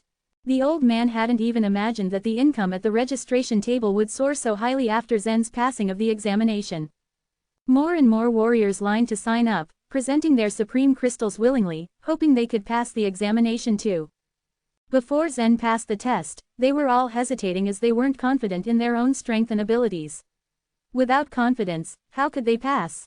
The truth was most of them didn't pass. The old man, however, went wild with joy. As the elder of the World Commercial Alliance, he was upset to have been appointed to be in charge of the registration. But now, he felt like thanking Zen for the sudden increase in his income due to the supreme crystals that came his way. After his successful registration, Zen traveled through Oracle City, and soon found the place where the pre-qualifying match was to be held. It was a gigantic, distinct palace with walls inlaid in gold and jade, denoting the powerful financial resources of the World Commercial Alliance. About 400 warriors were standing in small groups in the hall. The pre-qualifying match had been going on for 10 days. All of them knew well about the forthcoming examination. Clearly, they were soon to compete against one another. They had proved their strength by passing the test of the magnetic stone, and couldn't let down their guard in front of other powerful competitors. Zen arrived at the gate and showed his nameplate to the guard, who in turn gave him a peculiar look but then let him in. He attracted the attention of most warriors as soon as he entered the hall. Their eyes zeroed in on him in surprise. The warrior named Owen was also among the crowd. He too stared at Zen, scanning him from top to bottom before he heard people mumbling about how he had succeeded although he was only at the 3rd grade of the illuminating soul realm. Owen was one of the few warriors who had passed the examination at the consummation of the illuminating soul realm. That itself was enough to fill him with pride. Most of his peers couldn't change the color of the magnetic stone even slightly, while he did it dexterously. He turned the color of the stone to scarlet red for a total of 9 seconds. He had also outshone many warriors at the internal elixir realm. That was why he couldn't even expect a warrior who was only at the 3rd grade to pass the examination. Well, he's marvelous, Owen said coldly with his head down, smirking. He only knew that Zen had changed the color of the magnetic stone, but not that he had done so for 5 minutes. None of the other warriors of grades much higher than him had even reached near this duration. Certainly, Owen wasn't the only one keen about Zen. In this palace, even the weakest warriors had reached the consummation of the illuminating soul realm. Most of them had reached the early stage internal elixir realm and a small group had reached the middle stage internal elixir realm. These were some of the best independent warriors. They were all Earth-level talents or higher. They had gotten what they had without using the resources of influential sects. 2 warriors at the middle stage internal elixir realm stood leaning against the wall, their eyes closed. Neither of them opened their eyes, but they had sensed the unusual restlessness in the hall. One whispered to the other, "Don't you find it strange that this fellow is only at the 3rd grade of illuminating soul realm and still qualified?" The other warrior opened his eyes, looked around lazily, spotted Zen and then closed his eyes indifferently. "Yeah, he is at the 3rd grade. But it seems like he has some special gifts. Maybe he just understands some laws deeply. Do you want to play tricks on him after the match starts?" Contrary to the other warrior, this one showed a keen interest in Zen. "Meh, don't bore me. Our goal is the main draw match. Don't cause any trouble," the other one replied, still not bothered. In the face of all these warriors that were obviously talking about him, Zen stood with a calm face. He was as normal as he was before he passed the examination. He was a warrior. Occasionally, he suffered from violent mood swings, which was when his will of martial arts shook a bit. But when he was determined to achieve his goal, he would always stick to it no matter how difficult it was. And now, to kill Marilyn, which he was determined to do, he needed to pass the pre-qualifying match. Chapter 449, A Special Magic Array. Soft footsteps echoed as Zen entered the palace. A white-faced refiner immediately appeared in front of him and insolently eyed him from head to toe, his arms crossed against his chest. "Wow, the 3rd rank of the illuminating soul realm. I'm curious as to how you have signed up for this," the white-faced man said. He grinned toothily at Zen, but Zen just glanced at him. Based on his life vitality's fluctuation level, Zen gauged that he had just entered the internal elixir realm. "Get out of my way," Zen said coldly. He was here to take the pre-qualifying match and not to stir up trouble. Plus, this was the World Commercial Alliance's place, so the alliance wouldn't just stand by and do nothing if a fight ensued. Tisk tisk, the white-faced refiner shook his head. "So much pride, so little talent. Tell me, how did you pass the test of the magnetic stone?" Zen frowned a little, and his eyes looked defeated. It seemed that wherever he went, he always came across some people who wanted to make things hard for him. He thought for a second, then he smirked. "You really want to know?" "I said I'm curious, didn't I? Have you got no ears?" the refiner said. He cocked one eyebrow as he waited impatiently for Zen's answer. "Curious or not, it's none of your business. How I passed the test of the magnetic stone is no concern of yours," Zen calmly answered him and stressed each syllable of his words. Laughter erupted from the refiners around them. It was amusing to see a refiner at the internal elixir realm get mocked by a refiner at the illuminating soul realm. Of course, the white-faced refiner didn't think that it was amusing at all. Being laughed at brought a rather odd-looking flush to his sickly pale face. "You," he said with gritted teeth. He positioned himself into an offensive stance, ready to pounce on Zen. However, Zen just stared at him without even a hint of unease. He was motionless as a crocodile that lurked in a deep pond. In the upper world, Zen had not only learned the 9 original laws, his soul had also entered the fighting soul realm. On top of that, he had ingested a drop of genuine dragon blood essence, and 10 drops of genuine dragon blood in the dragon lineage human's refining sanctum in the last 2 months. After that, his refining level skyrocketed and his body became much stronger. Now, he was already at the 3rd level of Malicious Wheel of Life and Death, a Tier 5 cultivation method. When Zen had reached the 1st level of skill, he had easily defeated Frank. He was still a nature creature at that time. Now that Zen had stepped into the 3rd rank of Illuminating Soul Realm, his strength improved greatly and manifested itself at the Dragon Soar Arena. Moreover, he had also fought with Mason from the Bloodwood Cliff. With his knowledge of the space law, he had seriously injured Mason with just one blow. It would be a good chance for Zen to get a general idea of his capabilities if the white-faced refiner tried to pick a fight. Thus, Zen's face remained impassive, but every part of his body tensed up quickly and quietly. He was ready for any incoming attack from the white-faced refiner in no time. Just as the white-faced refiner was about to launch an attack, a steward of the World Commercial Alliance walked towards them. His face was dim as he warned, "Whoever fights here will be banned from the pre-qualifying match and expelled from Oracle City." The white-faced refiner's expression changed instantly at the steward's words. He already had the chance to enter the pre-qualifying match, and he clearly didn't want to lose it and get expelled. All he could do now was to hold back his anger. "Just wait and see," he said through gritted teeth and pointed a finger at Zen's face. "I will make you suffer in the pre-qualifying match." "I hope so," Zen answered icily. Whether it was the pre-qualifying match or the main draw match, Zen would face them in his best condition. That was why he didn't restrain himself at all. He adjusted his fighting spirit to its best. All the other refiners were surprised when Zen didn't flinch at all and answered quite confidently. This refiner was only at the third rank of the illuminating soul realm. Did he really think he could win the fight against a refiner who had just entered the internal elixir realm? Or, did he have some trump cards up his sleeve? The central region was a huge and densely populated place, with billions of refiners that lived in it. There are all kinds of fish in the sea, as the old saying went. It was no surprise if refiners with special talents turned up, considering the number of refiners who lived in the region. However, only a few people thought so. Most of the refiners still didn't think much of Zen. In their eyes, Zen was just a green boy at the illuminating soul realm, and his arrogance would just lead him to an early grave. It was impossible for him to pass the pre-qualifying match, and face the white-faced refiner after. He was simply putting a rope around his own neck. At that moment, a middle-aged refiner in a brown overcoat went in front of the palace. Everyone knew that the pre-qualifying match was about to start, so Zen was no longer the center of attention. "Thank you for coming all this way to attend the martial arts contest. It is a great honor for us, the World Commercial Alliance, to hold the contest and have everyone here," the middle-aged refiner said in a booming voice. As expected from a commercial organization, the World Commercial Alliance was good at rhetoric throughout the martial arts contest.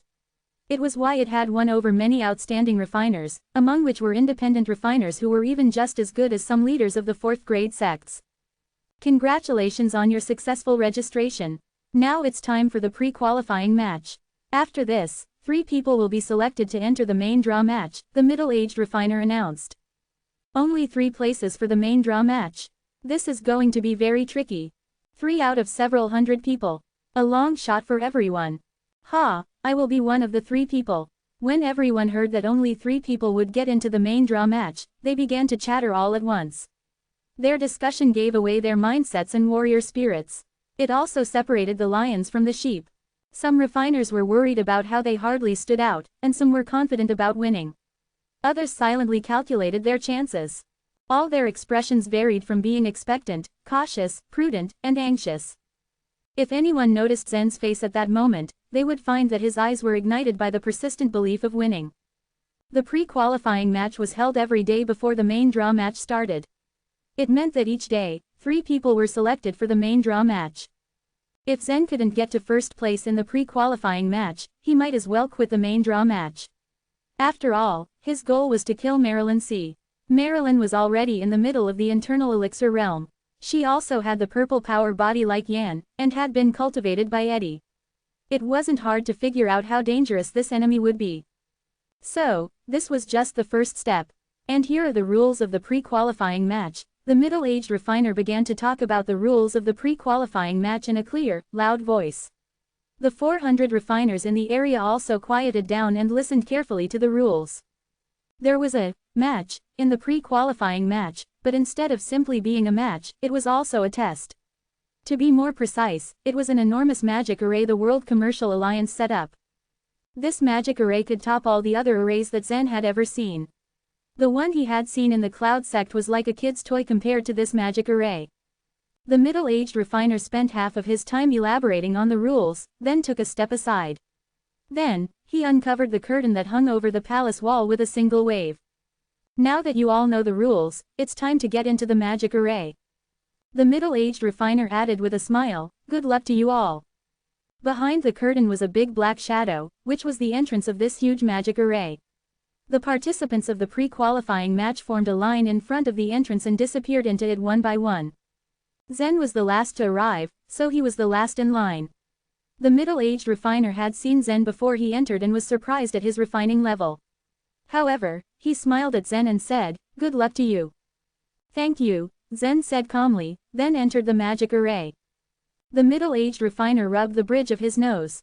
It was incredible. The pre-qualifying match was held for several days.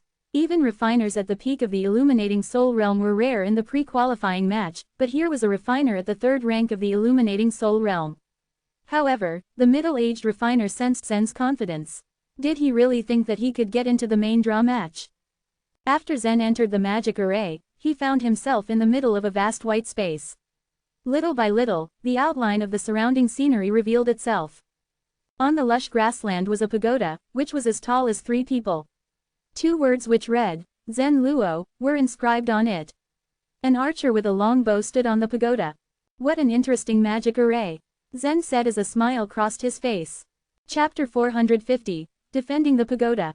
According to the rules that the middle-aged man narrated, the pre-qualifying test consisted of 2 stages. At the first stage, the contestants would need to defend their pagodas. Their performances would determine how many points they got. The pre-qualifying test was all about the points. Only the top 3 contestants, who got the most points of the lot, would qualify to enter the main draw match. Zen's points were on display on one side of his pagoda. It said 0 at the moment. A crystal ball, recording the times the pagoda had been attacked, was set up on top of it. A resounding toll came from the sky as Zen observed the situation. As the sound trailed off, a thick line of black dots appeared at the end of the grassland. "There they come." Zen's eyes glittered, his gaze focused on the black dots. Spiders with 3 eyes on their heads marched at him. Dim light shone from their eyes. Individually, these 3-eyed spiders were not dangerous, but when they showed up together in numbers, they could be perilous. As per the rules, they were to attack Zen and his pagoda. The pagoda would get destroyed if attacked more than 20 times, which in turn would mean that Zen got knocked out of the contest. Zen had to kill as many spiders as possible and keep them away from the pagoda if he wanted to be in the running at all. When they closed in on him and came within a certain range, the bowman on his pagoda drew an arrow and launched it. The shaft went hissing through a 3-eyed spider and sent it collapsing on the ground. The pagoda in itself had counter-attacking capacity. Each time a shaft flew from its top, a 3-eyed spider was killed. The bowman was as quick as a snake. The arrow seemed to kill its prey wherever he sent it. However, despite the bowman's accuracy, he could only kill 1 spider at a time. Too many 3-eyed spiders swarmed towards the pagoda. It looked like a sea of spiders was about to flood the arena. The bowman wouldn't be able to defend the pagoda all alone by himself. Zen had to contribute in the fight. Kill. Zen charged at the spiders at the right time. The creatures were not tough to deal with, but because there were at least 1,000 of them, Zen and the bowman needed to kill them as swiftly as they could. Otherwise, Zen would fail at this stage, even in the case that tens of the 3-eyed spiders managed to pass and attack the pagoda. With a single swing of his sword, more than a dozen spiders were hacked to pieces, turning into spots of light of different hues and colors, then vanishing into nothingness. Zen swerved his sword and leapt here and there. Wherever his sword went, the spiders got chopped up and disappeared. Together with the archer, whose help was undeniable, soon Zen took out most of the 3-eyed spiders. The first round of attack wasn't so difficult, so he decided not to use his more destructive moves. He was not the quickest in this match, but that was fine. The number of the remaining 3-eyed spiders was dwindling fast. Zen angled his body and charged again, slashing at any spider coming into his view. Since the pagoda could take 20 attacks at most, a smallest mistake on his part could be disastrous. Just as Zen had assumed, compared to the other contestants in this magic array, he was rather slow at his task. Standing at the top of his pagoda, Owen looked at the sea of 3-eyed spiders and drew his machete from over his shoulder. Cyan gales spiraled around him. He waved his arm at the spiders and shouted, "Blade storm."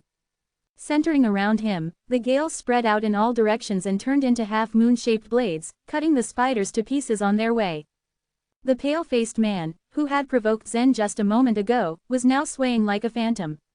It was not until the three-eyed spiders were about 30 meters away from the pagoda that he roared with a gloomy smile, "Ultimate phantom hand." Countless phantom hands emerged from his body as he shook it. Each of them dashed toward a three-eyed spider, clutched it, and smashed it to smithereens until it turned to a speck of light and vanished. In the palace outside of the magic array, 3 elders looked on. With them was the middle-aged man who had explained the rules to the contestants. One of the elders was Michael, the head of a branch of World Commercial Alliance. He had met Zen once before.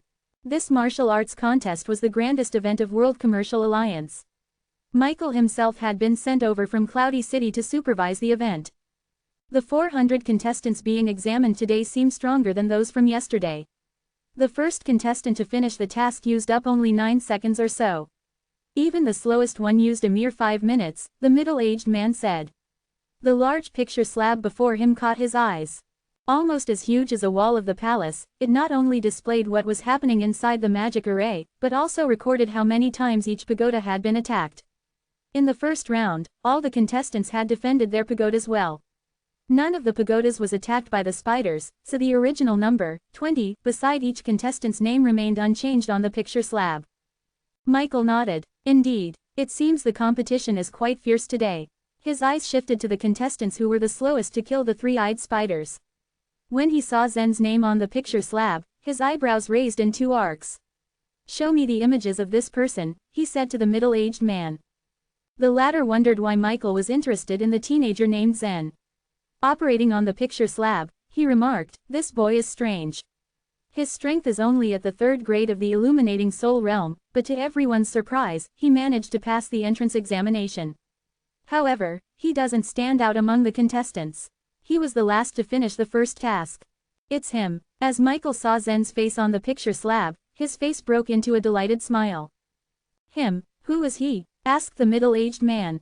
Only the heads of the major sects and the senior leaders of World Commercial Alliance were aware that Zen had come back from the Dragon Soar arena.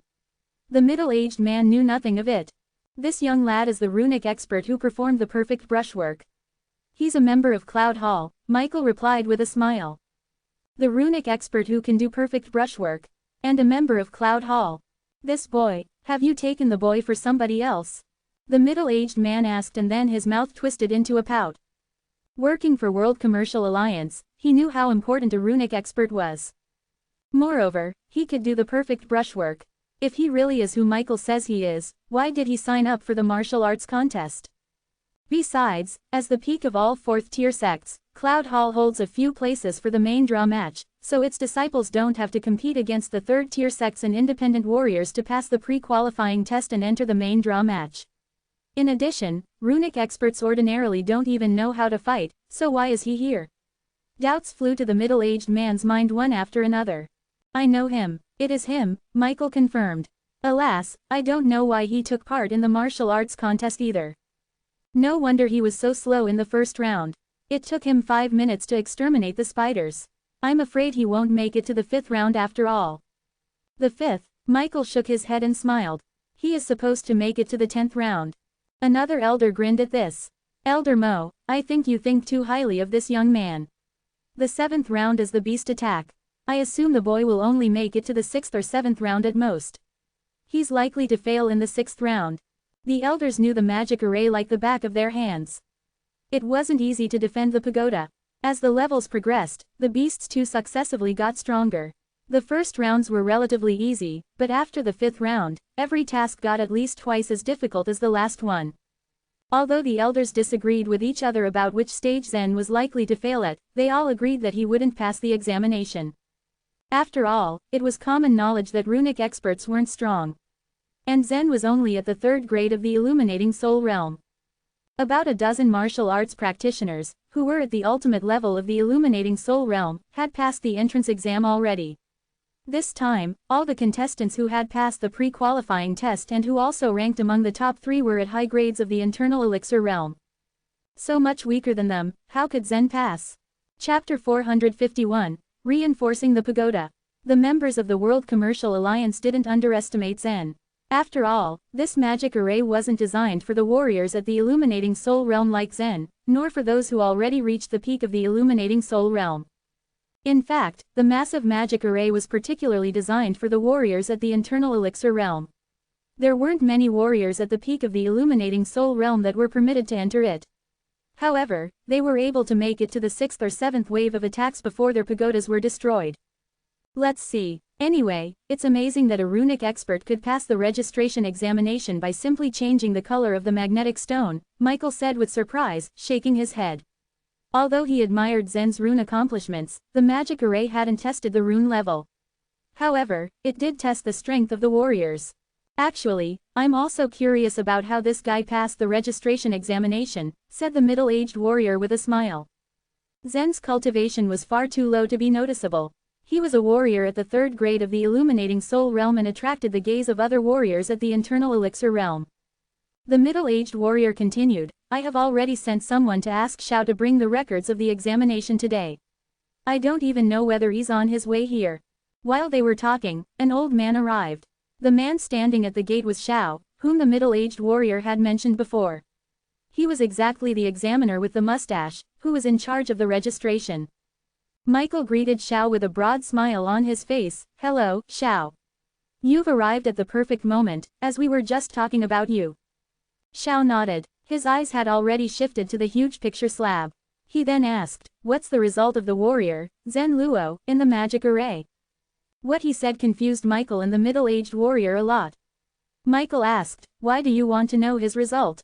With a smile, Xiao shook his head without saying anything at all. He then narrowed his eyes on the picture slab, where Zen's picture was displayed vividly, next to all of his personal information. He is the 392nd to pass the first wave. A look of surprise graced Xiao's face. What a low result, he muttered. Zen's result was beyond his expectation. He thought that Zen had the potential to do much better than that. Seeing Xiao's surprised expression, Michael and the middle-aged warrior grew even more confused. Michael said, what's wrong? This result is quite normal. He is just a runic expert at the 3rd grade of the illuminating soul realm. A runic expert? Are you serious? Xiao shrieked while interrupting Michael. Michael continued with a smile, oh, you're so forgetful. Don't you remember? I got this news from Cloudy City. A promising runic expert emerged in the cloud hall over there. He has performed perfect brushwork and has the potential to become a remarkable runic expert one day. Xiao screamed in disbelief, oh, good lord. What? Michael asked impatiently. What's up with Xiao today? He seems different, Michael thought. Xiao threw a list over to Michael, have a look. Michael stared at Xiao with confusion on his face and then proceeded to open the list. He discovered that Zen Luo was the first name on the list. It was the list of results of the registration examination. Generally speaking, the one with the highest score ranked first. When Michael saw that Zen was the first, he grew even more curious.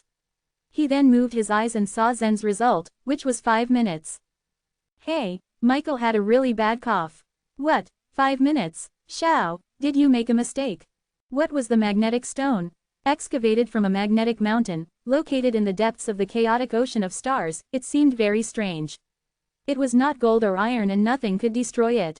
It couldn't be refined or used for weapon refining either. After the World Commercial Alliance received it, they studied it for decades. However, none of the refiners in the central region knew what it was supposed to be used for. Finally, they found that it could perceive certain law power, which was why they made use of it as a stone for testing. Michael tried that magical stone once. Even he was only able to change its color for a period of 30 seconds. Moreover, he saw personally that Hobbs, one of the 3 leaders of the World Commercial Alliance, beat the stone with his sophisticated fire palm. However, he could only change the color for a period of 1 minute. Michael began to doubt whether Xiao was playing tricks. Xiao looked him straight in the eyes. Michael, what do you mean by that? Is it necessary for me to play tricks? Zen Luo has nothing to do with me. Xiao and Michael were the elders of the World Commercial Alliance, but Michael was the leader of the branch, which meant that his status was a little higher than Xiao's. Xiao worked at the headquarters.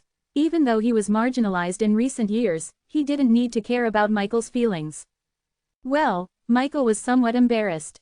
He tried to diffuse the tension in the room with a smile, don't take it to heart. I'm just really struggling to believe it. Xiao wasn't angry at all. If he hadn't seen what Zen did with his own eyes, he wouldn't believe it either. He only focused his eyes on the picture slab and said, my goodness. I've never seen anything quite this strange. he didn't seem to have practiced the cultivation methods with thunder concerned. Instead, he simply used the power of thunder law.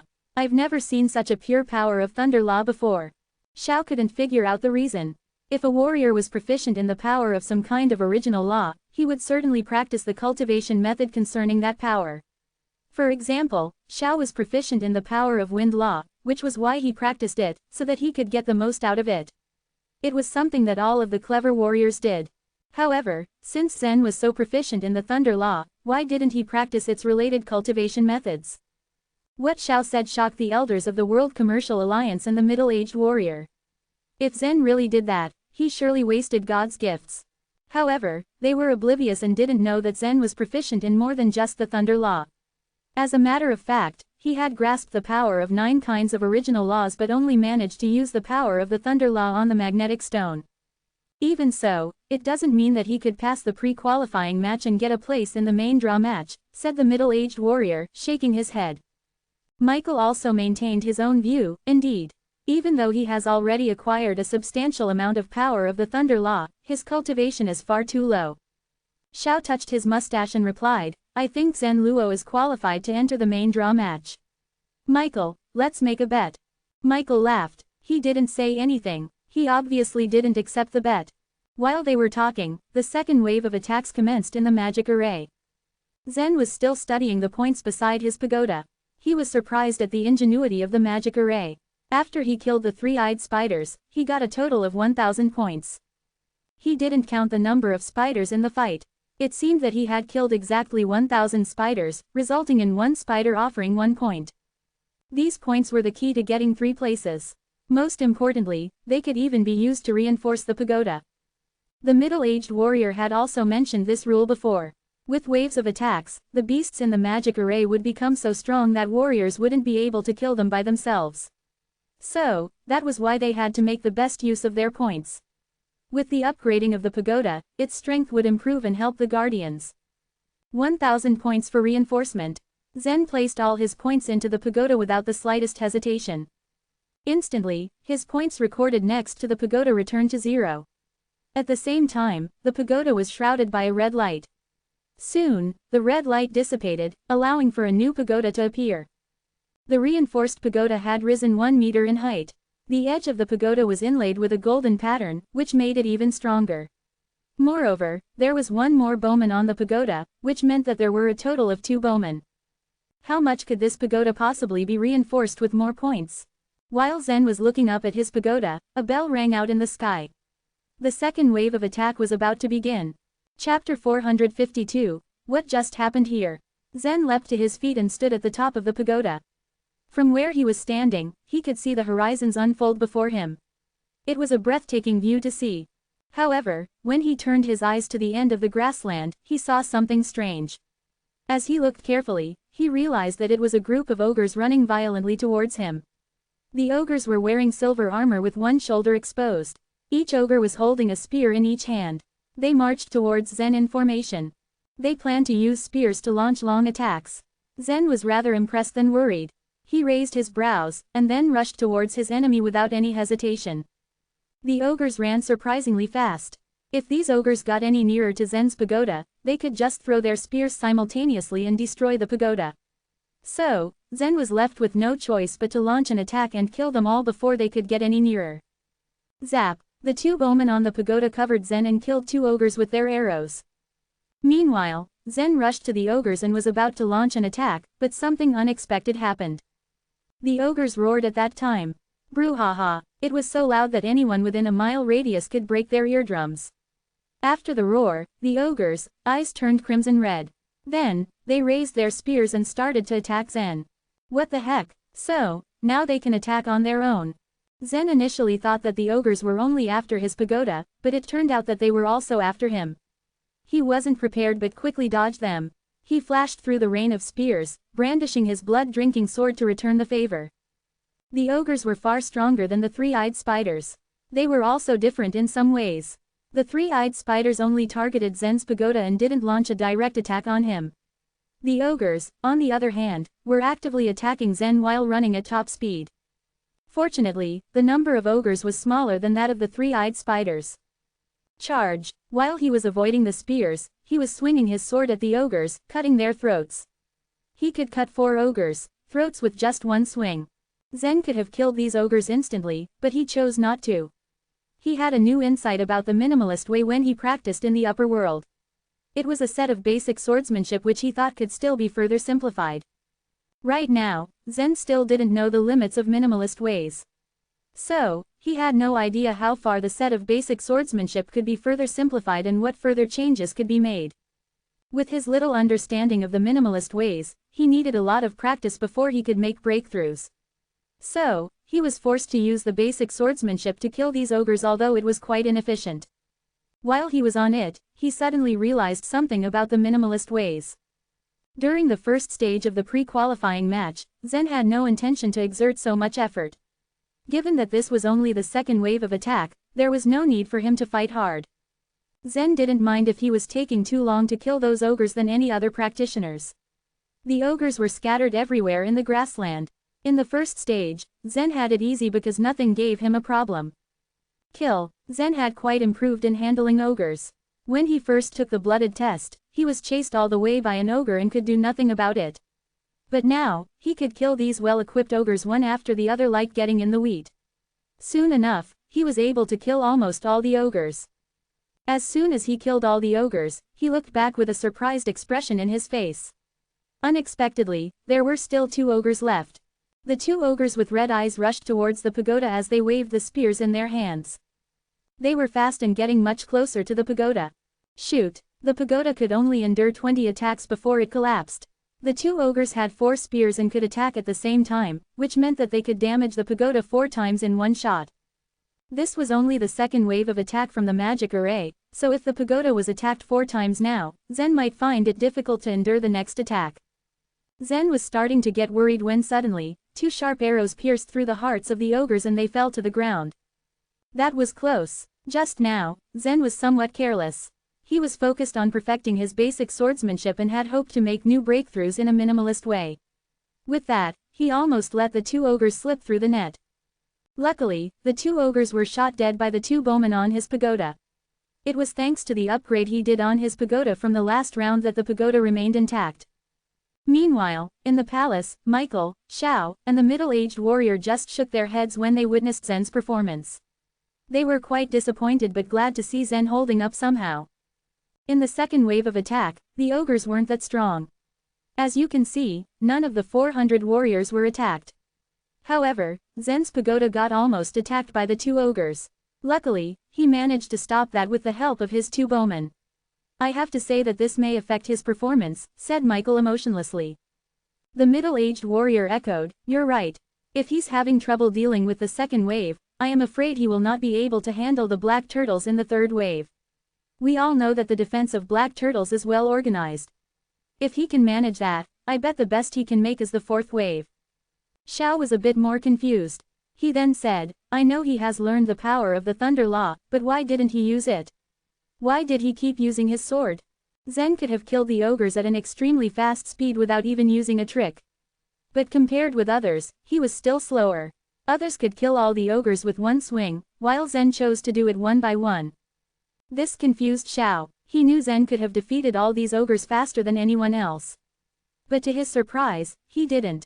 Zen didn't have an idea that the elders were watching him from the picture slab. But even if he knew, he couldn't care less. Killing the ogres got Zen 3,000 points and he once again used it all to reinforce the pagoda immediately. In this magic array, one had a chance to be in the top 3 by grabbing other participants' points. The 10 attacks on the first stage would eliminate most of the candidates. By the second stage, the pagodas would play a very crucial role in fighting with other candidates, destroying their pagodas and grabbing their points. Therefore, it was necessary to reinforce the pagoda before the second stage. Zen reinforced the pagoda for the second time. A red light flashed, and the pagoda was reinforced once again. Then, golden patterns appeared on the surface of the pagoda. Suddenly, the number of the bowmen became 3, and their bows and arrows also changed. As he looked at the blackish-green arrows, Zen still felt threatened. In no time, the pagoda will be formidable if I continue to reinforce it, Zen said to himself as he gasped in admiration. Meanwhile, other warriors were also reinforcing their own pagodas. This would make the second stage extremely difficult. By then, he would have to be cautious with dealing with other participants because their pagodas would probably be reinforced to the maximum. Soon, the third wave of attack in the magic array began. The black turtles started to appear from a distance. As Zen saw them, he became cautious now. He couldn't be careless this time like he was with the ogres. Besides, these black turtles were different from the ogres. They had the ability to defend themselves, so Zen could not use his basic swordsmanship on them. Meanwhile, in the palace, Michael was no longer interested in Zen because of his previous performance. He immediately turned the picture slab to the most outstanding warrior he thought. Owen is indeed strong. In the first 2 rounds of attacks, he came out in front. He just reached the peak of the illuminating soul realm, but he already surpasses most of the warriors at the internal elixir realm, said Michael, as Owen's image was shown on the picture slab. That's right, he's undeniably strong and very likely to get a place. If he succeeds, he will be the only warrior at the peak of the illuminating soul realm to enter the main draw match, Xiao nodded. I think he can easily take care of those black turtles. The wind blade he condenses is very destructive. Black turtles won't be able to resist his attack, agreed the middle-aged warrior. They could see that Owen was killing the black turtles in quite a fast speed. The shells of these black turtles were tough and hard. They could be used to make great defensive armor. Excellent weapon refiners could even turn the black turtle armor into fairy weapons. The number of black turtles around Owen was starting to decrease. In a blink of an eye, almost half of black turtles were already killed. If he could keep this pace, Owen could get the first place in the third wave of attack. Michael's pride was about to burst, but when he accidentally glanced at the edge of the picture slab, he was stunned. He saw the progress of other participants and couldn't believe his eyes. Zen's name was on it. Michael saw something surprising. The picture slab showed that Zen had successfully withstood the third wave of attack. What just happened here? Michael could hardly believe what he was seeing. Xiao and the middle-aged warrior eyed each other, wondering what Michael meant. Michael didn't say a word but just switched the picture slab to show Zen's images. When they looked at the picture slab, they didn't see anything special. But when they kept looking, they kept their emotions to themselves. They saw that Zen had already killed all the black turtles around him. When the ogres almost got Zen, they had given up all hopes for him. So, they switched to Owen and watched his progress. However, unexpectedly, Zen had killed all the black turtles. Owen's speed of killing black turtles was still the fastest, but Zen had finished. Surprisingly, Zen was twice faster than Owen. They didn't expect this because of his previous performance. Michael and others just realized that they had missed something wonderful. Take a look. What's that? The middle-aged warrior said as he pointed at something besides Zen. Besides Zen, there was a stunning girl tiptoeing on the ground and holding a huge sword. It was 30 feet long. Michael didn't expect this to happen. He was rooting for Owen moments ago, but then Zen outperformed Owen. A bitter smile crossed his face. He said prudently, I take back everything I have said. Zen is an unpredictable warrior. His talent isn't limited in drawing runes. We can't just regard him as a runic expert. The girl beside him is a sword spirit, and this sword spirit has a human figure. Chapter 453, Shooting Like a Comet. Since passing the Cloud Road Challenge, Zen hadn't used his sword spirit. Seeing a fully formed sword spirit was unusual, and only a few possessed one, even amongst martial artists at the internal elixir realm, but Zen's sword spirit was already fully formed. Zen knew next to nothing about his sword spirit. Typically, after someone went to the Killing Sword Mountain, he'd get a large amount of unformed sword spirit. After that, the warrior had the challenge of forming the mass. What Zen achieved, when he molded his sword spirit in one sitting, was an unprecedented feat that happened because of the Demon Knight. The sword spirit formed after Zen defeated the young girl from the Demon Knight, without him having time even to meditate before the sword spirit took the shape of the girl from Demon Knight. Unsure of the reason, Zen had asked the Cyan Dragon about the sword spirit, but all the Cyan Dragon could tell him was that the Demon Knight was mighty enough to command a divine realm, which meant the race wasn't inferior to the genuine dragon. And the secrets of the powerful Demon Knight were unknown by any other. At the moment, Zen couldn't deduce the mystery. Up until now, Zen hadn't seen Lily's true power, but since their encounter with the giant sword of the Blood Fiend Emperor, her power grew rapidly. As the black turtles charged at them, Zen gave Lily a command and watched motionlessly. Lily looked like a ribbon of red-crimson silk streaking as she darted at the turtles with the massive sword of the Blood Fiend Emperor slung over her shoulder effortlessly. Each turtle was 100 feet long, and the 4-foot thick shell made each turtle a challenge for Zen to slay. Being that thick-shelled made the black turtles hardy. Though they moved quite slowly, it was still a big challenge to kill them before they were close to the pagoda. Whereas, quite the contrary, Lily sliced through the sluggish beasts as easily as hacking into watermelon. The thick shell was nothing more than a piece of paper under the might of the sword of the Blood Fiend Emperor. Lily's lithe form gracefully flexed as she swung the colossal, sharp sword, and slaughtered every turtle in short order.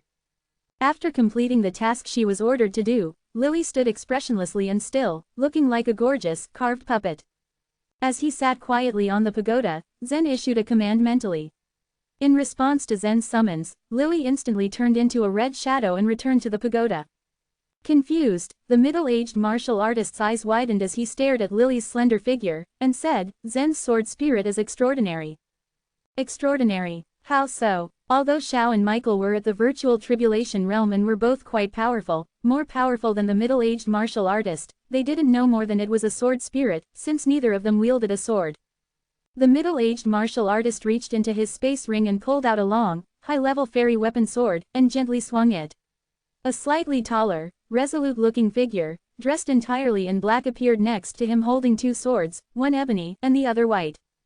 "This is my sword spirit. The difference between Zen's and mine is obvious, I assume," stated the elder in a bored tone as he gestured in the direction of the slender sword spirit. Looking the piece up and down, Michael sized it up and after a moment nodded, "Truly it is quite different from yours." Smirking, the middle-aged martial artist asked, "How does mine differ?" "Well, yours is very ugly," said Michael. The response left the middle-aged man dumbfounded momentarily. Xiao chuckled and stated, "Michael is right about how hideous your sword spirit is." Truly, it was quite an ugly sword spirit. There wasn't even a distinct line between the eyes or nose. All they could tell was that it was shaped like a man. The middle-aged martial artist was both frustrated and amused at what he was told. "Yes, it's ugly. But that's not the point I was trying to make. The formation of a sword spirit was a lengthy process, during which the sword spirit was influenced by its owner, and a sword spirit respectively had its figure at the end of the process. It took more than 40 years for the middle-aged martial artist to form the one he showed them. Aside from the fact that it was nearly impossible for Zen to have formed a sword spirit at such a young age, albeit, there were always a few exceptionally gifted who could. But Zen's sword spirit was nearly identical to a real, living, breathing woman. Zen's sword spirit resembled a woman so closely that from her temperament and appearance, right down to the strands of hair, she could pass for a human woman. A sword spirit like this would need hundreds, maybe thousands of years before looking flawless like Lily. It took a while for the middle-aged martial artist to explain to Xiao and Michael. Since the middle-aged man was one of the best swordsmen in Central Region and had devoted himself to swordsmanship over dozens of years, he would know about sword spirits. Add to it, his sword intent was at the consummation level, which gave him an insight into sword spirits that most people could never comprehend. Previously, Zen showed Lily to Roche, Kenneth and Letitia. Roche was in Eastern Region when Zen showed her off, and it was impossible for him to know anything because he didn't have a sword spirit then, or now. As for Kenneth and Letitia, they weren't swordsmen, therefore, they couldn't pick out subtle differences. But that wasn't the case for the middle-aged martial artist. Hence, compared to Michael and Xiao, he was far more surprised when he saw the sword spirit, Lily. "Hundreds or thousands of years. Is that even plausible?" asked Michael, a shocked expression on his face. The middle-aged martial artist nodded and calmly stated, "I'm pretty sure that it would take hundreds, possibly thousands of years to form a sword spirit like this." Xiao sighed, rolled his eyes and softly added, "Cole, don't talk in such absolutes. Who had the confidence to say Eddie would be the most powerful martial artist in Central Region years ago? And look at him now, he's not even 40 years old now." At the mention of Eddie, they all fell silent. Among the independent martial artists in the Central Region, Eddie, the evil East Lord, was considered nearly a freak. In the Central Region there were martial artists who were backed by a sect, and there were others, out on their own known as independent martial artists. Men who joined a sect were usually more powerful than independent martial artists. Sects had a large variety of resources enabling them to train disciples more effectively, which meant there were always many powerful martial artists in the sects. However, independent martial artists were not a negligible force in the Central Region because of their tremendous numbers. At least 6 out of 10 were not in a sect. Compared to the disciples from sects, the independent martial artists were no match to them. But they had greater numbers. There were several super talents among the millions of independent martial artists. Though the independent martial artists weren't protected or trained by a sect, they were usually more powerful and famous than those with a sect backing them. Independent martial artists, like the Venerable Starry, became famous over time, and their strength was no less than that of the leaders of the sects. They were elders who had already made a name during hundreds of years. But Eddie was different. His reputation rose, shooting like a comet through the heavens, and he became the most powerful man in the central region. Even the World Commercial Alliance, Ethereal Spirit Sect, Cloud Hall and the other Grade 4 sects didn't dare offend him because he was the mightiest man in all of the central region. Allegedly, Eddie had demanded the head of the Cloud Hall to give him a female martial artist that possessed a purple power body. Cloud Hall had no choice but to obey. It was unusual for men as powerful as him to not be ambitious. There was word on the street that Eddie's goal was to unite all of the central region and found an eternal kingdom. If he achieved his goal, the World Commercial Alliance and Ethereal Spirit Sect would be the first to fall. Given their long lifespans, it was highly plausible that powerful men such as Xiao and Michael would witness the storm that would ensue when Eddie accomplished his goals. No one could be sure how the World Commercial Alliance would end. At the mere mention of Eddie's name, everyone fell silent, as they felt the dark cloud descending on the World Commercial Alliance. As a matter of fact, Eddie was trouble for the Ethereal Spirit Sect, the sole 5th grade sect, too. "Xiao, you mean to say that Zen will rise up like Eddie did?" questioned Michael. Xiao shook his head thoughtfully and said, "I cannot say if that will happen. There are hundreds of thousands of martial artists with the ability to become someone like Eddie. Although Zen is more powerful compared to his peers and he is remarkably talented, it'd be virtually impossible for him to be as mighty as Eddie. But, still, he's far more likely to become that mighty than his peers." Michael laughed nervously and added, "Even if that's true, the World Commercial Alliance cannot use any help from him. Though he is here for the pre-qualifying match, he is a disciple from Cloud Hall, not the World Commercial Alliance. However, he's still someone who likely won't fail to garner our favor." Chapter 454, Cheating. Just as these people were discussing Zen and the current situation of the test, the middle-aged cultivator glanced at the picture slab and remarked, "Now we enter the 4th round of attack." Upon hearing the announcement, Michael and Xiao immediately shifted their gaze at the picture slab. During the 3rd round of defense, it was quite astonishing how Zen managed to climb into the leaderboards and take the lead in killing black turtles. At the same time, Michael, along with everyone else, was checking how Owen was doing, a cultivator at the consummation of Illuminating Soul Realm, thus missing the scene of Lily, the sword spirit, killing black turtles. Taking what the middle-aged cultivator said into consideration, Michael and Xiao were burning with curiosity. They could easily tell at a glance that Zen's sword spirit was peculiar. But why? What had made it so special? In their minds, they only thought that Zen's sword spirit was too beautiful to be true. With a set of elongated ears, it appeared as if the sword spirit was somewhat inhuman.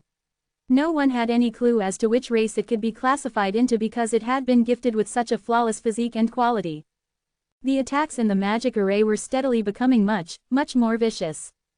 Not a single one of the cultivators had been defeated in the span of the 1st round of battle against the spiders with 3 eyes, as well as the 2nd round of battle with the ogres holding spears, and there wasn't even a single pagoda that got destroyed as well. But the moment the 3rd round of attack arrived, 7 of the cultivators' pagodas had already gotten damaged by the black turtles. And the state of affairs just got worse as one by one, the competitors were getting eliminated. Only a few of them would survive during the 4th round of attack. When the bell started tolling, Zen heard a shrieking noise coming from above him and looked up to check what was happening. "What is that? Does that mean the 4th round of attack is going to come from up above?" Without a warning, a dark cloud full of creatures swarmed toward Zen from the sky. Not until the dark cloud was already floating right in front of Zen's face was he able to realize that it was actually a large group of crow zombies. These crow zombies consumed carcasses for sustenance, causing their beaks to get covered with toxic ptomaine at all times. Even the bladder located under their beaks stood the test of time, eventually adapting and evolving to store toxins. Crow zombies had been notable for their quick attacks and for being unforgiving creatures. If you finished off one of their kind, the rest would definitely come for revenge to besiege the enemy. They were the creatures whom cultivators greatly despised. These fearsome crow zombies are flying all over the place, moving much swifter than the armed ogres ever did. I guess it would be safe to say only a handful would be able to make it through this round. The instant the archers protecting Zen's tower unleashed a flurry of their arrows, Zen, along with his sword spirit, Lily, hightailed toward the sky straight away. I'm gonna put an end to every single one of you. Zen was surrounded by his consummate sword intent, slashing right through all of the crow zombies which were 3 meters away from him in all directions with ease, basically turning them all into mincemeat. The man went berserk through the lot, and every move he made, the lifeless bodies of crow zombies went down one by one like raindrops. Before they could even make it to the ground, all of the bodies transformed into blinding specks of light. For this assault phase, Zen exhausted about half of his power, or else, he couldn't have possibly lasted that long. These wretched crow zombies let out a series of grating caws. They dove in with reckless abandon, spraying their reserves of toxin all over Zen while thronging him. Zen had been completely enveloped by a shroud of dark green toxic gas. If any other person were to inhale those toxins, they would most certainly fall dead on the spot. But it was quite a different case when it came to Zen. Possessing a body of spiritual weapon which was immune to the toxins, he was simply left completely unscathed. Zen didn't even bat an eye even though he got surrounded by lethal fumes, much less Lily. She actually laid waste to more crow zombies than Zen did. She gracefully soared through the skies much like a little fairy, and no one had a ghost of a chance of stopping her. Lily waved her great black sword, which moved so swiftly that it appeared as though it was a flower of death. Wherever the flower bloomed, pieces of crow zombie plummeted. This helped Zen's points displayed on the tower side to increase. 60 seconds for the 4th round of attack to be fought off.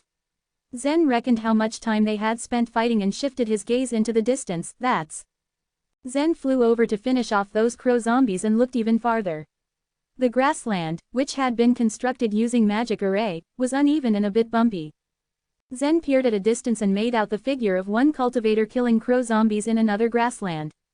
However, it looked like the man was having a hard time dealing with them.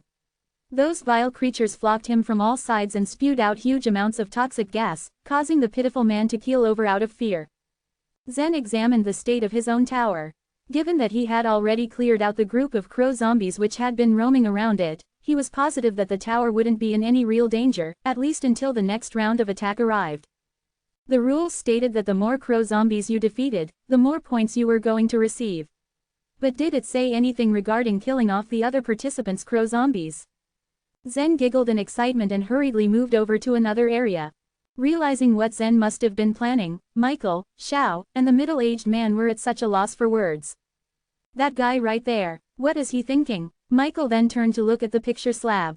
With his mustache quivering, Xiao replied, isn't it obvious? He's going to do away with some other cultivators' crow zombies. Furrowing his eyebrows quite deeply, the middle-aged man remarked, in spite of the fact that he successfully defended his tower and managed to clear out his crow zombies in a short period of time, there are still rules he has to follow. We are still just in the first step of the competition, and fights among cultivators should be included in the second step of the pre-qualifying test. He's not supposed to be having a go at competing with another warrior, at least not until they have already survived the first 10 rounds of attacks from various beasts. It's clear that he broke the rules we set. Shaking with laughter, the old man with the family name of Xiao retorted, I don't really see it that way. Our rules don't necessarily go against his strategy. It wasn't specifically said that it can't be done. That may be true, he might not be going against the rules, but he's definitely cheating.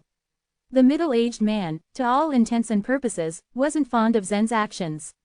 Cultivators were supposed to protect their towers during the first step and then proceed to steal from others in the second. No one had ever dared to try to pull off a stunt like stealing others' beasts to kill at the beginning. They were somewhat open to the idea of a person breaking the rule using Zen's strategy.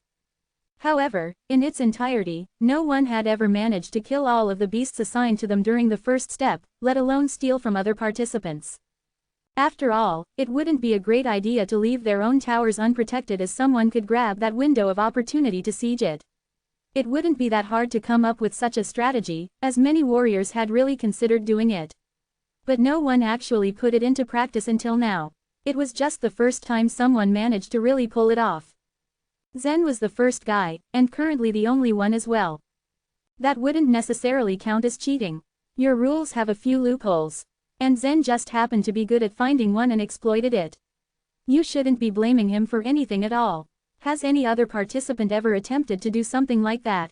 Xiao insisted, for he was actually somewhat burning with anticipation and wondering whether Zen would be able to make it through the pre-qualifying test and how far he could go during the main draw match.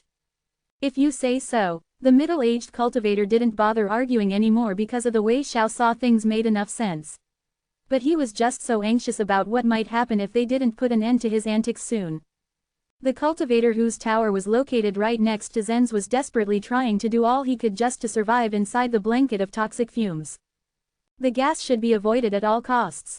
It didn't really matter how strong and powerful a cultivator might be, his skin would wear away instantly if the gas got in contact with it. Even though he wouldn't actually get hurt physically in the magic array, he would still risk losing the game. It was like a gargantuan task for this cultivator to get away from the cloud of toxic gas and keep his tower safe at the same time as he was only at the internal elixir realm. While he was so engaged in trying to kill as many crow zombies as he could, the cultivator suddenly noticed a man approaching him at a moderate speed. The pitiful man seemed so lost. What's going on here? Are there also going to be attacks from other competitors aside from the beasts? The cultivator had been left dumbfounded for a moment there, but he immediately comprehended what was happening as he witnessed Zen going ahead and killing crow zombies. But Zen had come from the tower next to his.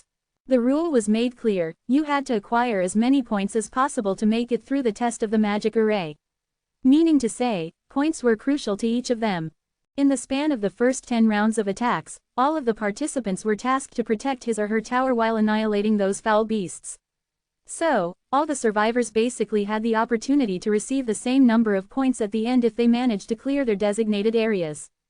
But at that time, Zen went over to another area with the intention of killing another warrior's beasts to get points. This made zero sense whatsoever in the eyes of this warrior. Despite the fact that the cultivator was already having difficulties just from keeping up with the swarm of crow zombies, there was no way he would want someone to take points which were supposed to be for him. The annoyed man cried out, "Go away." He dashed toward Zen, trying to slash him. "I just want to give you a helping hand." Zen justified his reason for being there, wearing a cunning smile as he laid waste to the crow zombies as fast as he possibly could. The cultivator yelled furiously, "Who said I needed help? Get away from my place. Who do you think you are? Are you trying to play God?" Zen chuckled, totally unfazed by the angry man. What he needed to do was pass the pre-qualifying match. The swarm of crow zombies in front of him would give him even more points, which would surely earn him more advantages in the second stage. With that in mind, just how could anyone let such an awesome opportunity slip away? Chapter 455, A Real Puzzle. According to the rules, as explained by the middle-aged warrior, tasks in the first phase created for competitors were only to guard their small pagodas. However, there was nothing in the rules that said they could not encroach on the territory of their competitors. So, Zen crossed over to a territory nearby and killed crow zombies there, an act that exasperated the warrior guarding the area. Angry, this warrior was not an easy man to handle. He wielded his huge saber and chased after Zen. But Zen refused to be cut down by him. He moved as swift as a fish swimming in the water as he faced danger. "Let's see how far you can go," the warrior muttered. He pursued Zen until they reached a large cloud of corpse poison. The furious warrior believed that Zen would suffer a terrible fate the moment he encountered the corpse poison. But to his utter shock, the bold fighter broke into the toxic fog without hesitation and went through it unharmed, then continued his killing spree of crow zombies. "What the heck?" the warrior cried out as he witnessed what Zen had done. "Is this guy not afraid of corpse poison?" he said to himself. Nothing distracted Zen from his goal and he continued killing crow zombies. He paid even less attention to the warrior. The warrior was at his wit's end. Even if he caught up with Zen, there was still nothing he could do to stop him. As long as the fighter hid within the toxic fog, all he could do was stand by. Just as he was busy annihilating crow zombies, Zen suddenly sensed another form of danger. He heard twanging sounds and saw 3 sharp arrows shot across the sky towards him. He quickly realized these weapons came from the warrior's pagoda. Adroitly, he dodged the arrows easily. Fortunately, the competition was only at the 4th attack stage. So, the warriors could only upgrade their pagodas up to 3 times. Although the arrows shot by bowmen from the pagoda were sharp, they were not a threat to Zen. The warrior, who was annoyed with Zen, took a deep breath. "Forget it, I'd better get on with my business," he thought. The man was resigned to the fact that he couldn't stop Zen from killing the crow zombies. As he pondered this, Zen went on with his killing spree. Meanwhile, the warrior decided to accept his bad luck of encountering someone as strange as Zen. At the same time, he resolved to start killing as many crow zombies as possible to earn points rather than let Zen kill them all. It was much faster for two people to kill the crow zombies together. The place was cleansed of the zombies not long after. As he looked at the crow zombies flying towards the pagoda, Zen smiled at the warrior and said, "Those are for you." The words stirred something inside the warrior. He suddenly wanted to cry but could not afford to shed tears. What else could he do besides curse Zen? He only had himself to blame for not being strong enough, or even fast enough. This wouldn't have happened if I had killed all the crow zombies before that mongrel invaded my territory. But wait, how could he have been so fast? What is his cultivation base? The illuminating soul realm, and he is at the 3rd level, he thought. As the warrior rubbed his eyes, he wondered if he had misjudged Zen. He's only at the 3rd level of illuminating soul realm, yet he's much faster than me. How can that be? And when I chased him unexpectedly just now, I couldn't catch up with him. My cultivation base is at the internal elixir realm. How could this be? He thought. After taking note of Zen's cultivation base, the warrior suddenly felt as if he'd suffered a great blow and lost not only his strength but also his confidence. Fortunately, the bowman from his pagoda shot the rest of the crow zombies. After returning to his territory, Zen checked the points he had accumulated. Usually, he would earn 10,000 points for killing his flock of crow zombies. But now, his pagoda said he had 16,000 points. That meant Zen killed at least 60% of the crow zombies of the neighboring territory. There was no hesitation to put all the points into the pagoda again so that his pagoda started on its 4th upgrade. The transformation of the pagoda happened when the red light disappeared. The pagoda was now thicker and several feet taller. There were 4 archers stationed at the top level of the pagoda, with their equipment upgraded. The color of longbows was now emerald, while the arrows glowed a dark green. The points earned from killing the crow zombies from Zen's territory were sufficient to cover the cost of the 4th upgrade. Now he still had more than 6,000 points left, acquired from destroying the crow zombies from the neighboring territory. As he pondered about this, Zen's eyes glowed. He thought the strategy was an excellent way to earn points. Careful planning was necessary for the 10 rounds of attacks at the first phase of the magic array test. Each upgrade of the pagoda was to cope with the succeeding attacks from more furious beasts. For example, the first upgrade was to ward off the second wave of beasts, while the second upgrade was intended to fight off the third wave of the beasts. It not only helped warriors fight better, but it also restrained the power of the pagoda to allow the warriors to exert their actual strength. If Zen gained more points from the territory of other warriors, he could quickly upgrade his pagoda. And if he earned enough points, he could even upgrade his pagoda a 5th time to resist another level of attack. I should get as many points as possible from the territory of other warriors, Zen mumbled. The sound of a tolling bell from the sky sounded again, indicating the 5th attack had begun. At the same time, many black stone men appeared all over the grassland. It signaled the attack of the 5th wave of demon beasts in the magic array. The stone men, made of black basalt, were called basaltic men. They were mightier than the black turtles. Lily. Zen summoned his sword spirit. He came up with a bold idea to let Lily handle the basaltic men while he went to steal from the other warriors' territory. On Zen's orders, Lily rushed towards a basaltic man and chopped its head with her 30-foot-long sword. Swish, whack. A terrific sword with Lily the sword spirit was a match with astonishing power. There were only a few beasts in the central region that could ward off such fierce attack. The basaltic man was cut in half by Lily. Everyone watched the 2 halves of its body as it fell to the ground. There were about 200 basaltic men in Zen's territory. Although they appeared indestructible, Lily managed to kill them all one at a time. And basaltic men were very slow, even slower than the black turtles. Lily should be able to deal with these men. And with the pagoda upgraded 4 times, she would have a lot of help, Zen thought. Without a second thought, Zen ran towards the adjacent grassland. Shocked at Zen's unusual move, the middle-aged warrior could not help but cry out, "This guy has already tasted the benefits. And now, he's going to steal from another competitor again." Impressed, Michael and Xiao looked at each other and smiled. He has the confidence to let his sword spirit fight off the basaltic men's attacks, and that's one of his abilities, Michael noted. Nodding, Xiao added, "This boy is quite interesting. He's smart as well." Sighing deeply, the middle-aged warrior exclaimed, I'm afraid the warriors that he would steal from don't think so. By doing what he did, he could gain more points at each phase compared to others. So, he is likely to upgrade his pagoda level to 11th or 12th after the 10 rounds of attacks.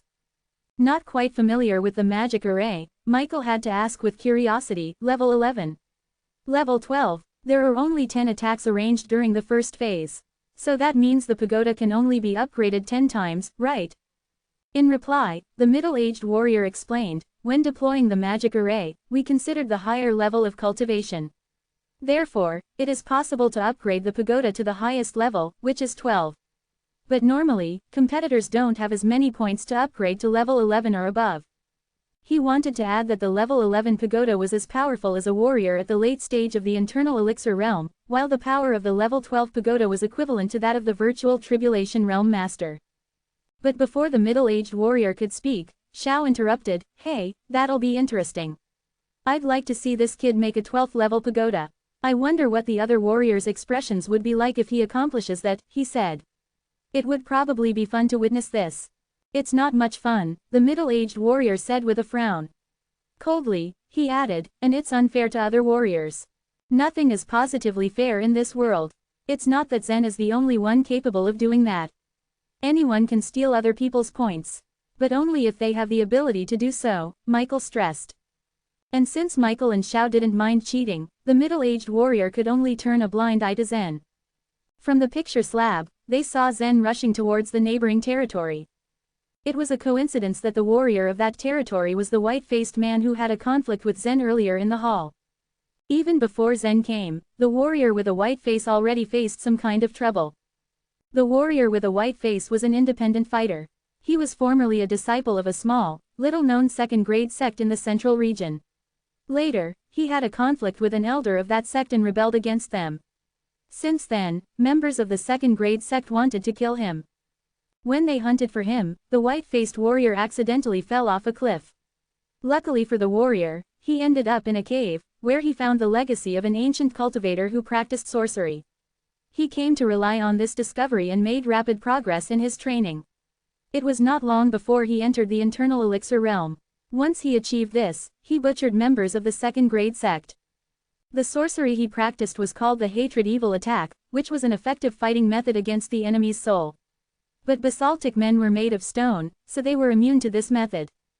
Thus, the warrior with a white face was somehow overwhelmed by this. He realized he could only use the steel pusher skill to smash the basaltic men one by one. Although the steel pusher was only a tier 3 cultivation method, since he was in the internal elixir realm anyway, his punch would carry tremendous power. However, power was one thing, and efficiency another, and he was not very efficient. So it would take 3 to 4 punches before he could break a basaltic man. Assessing the situation, he saw the basaltic men moving slowly.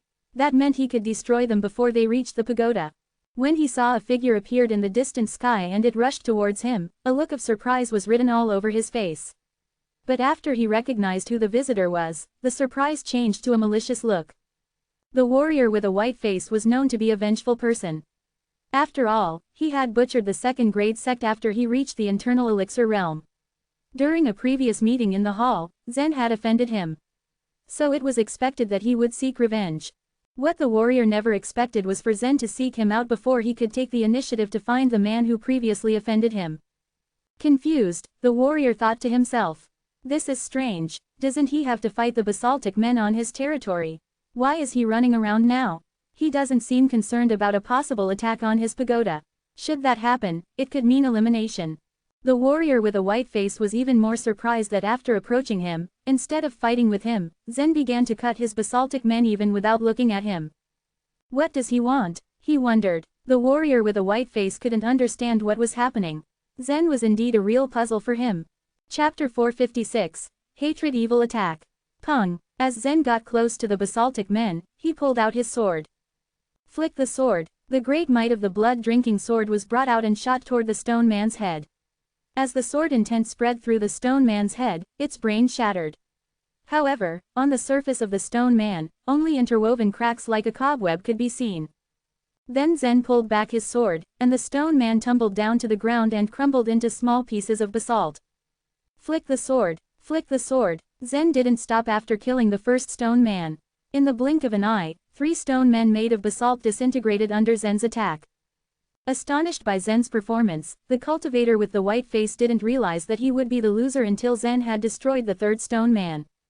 Surely, the cultivator with the white face knew the rules of the magic array. The killing of beasts would add points to promote their small tower to a higher one.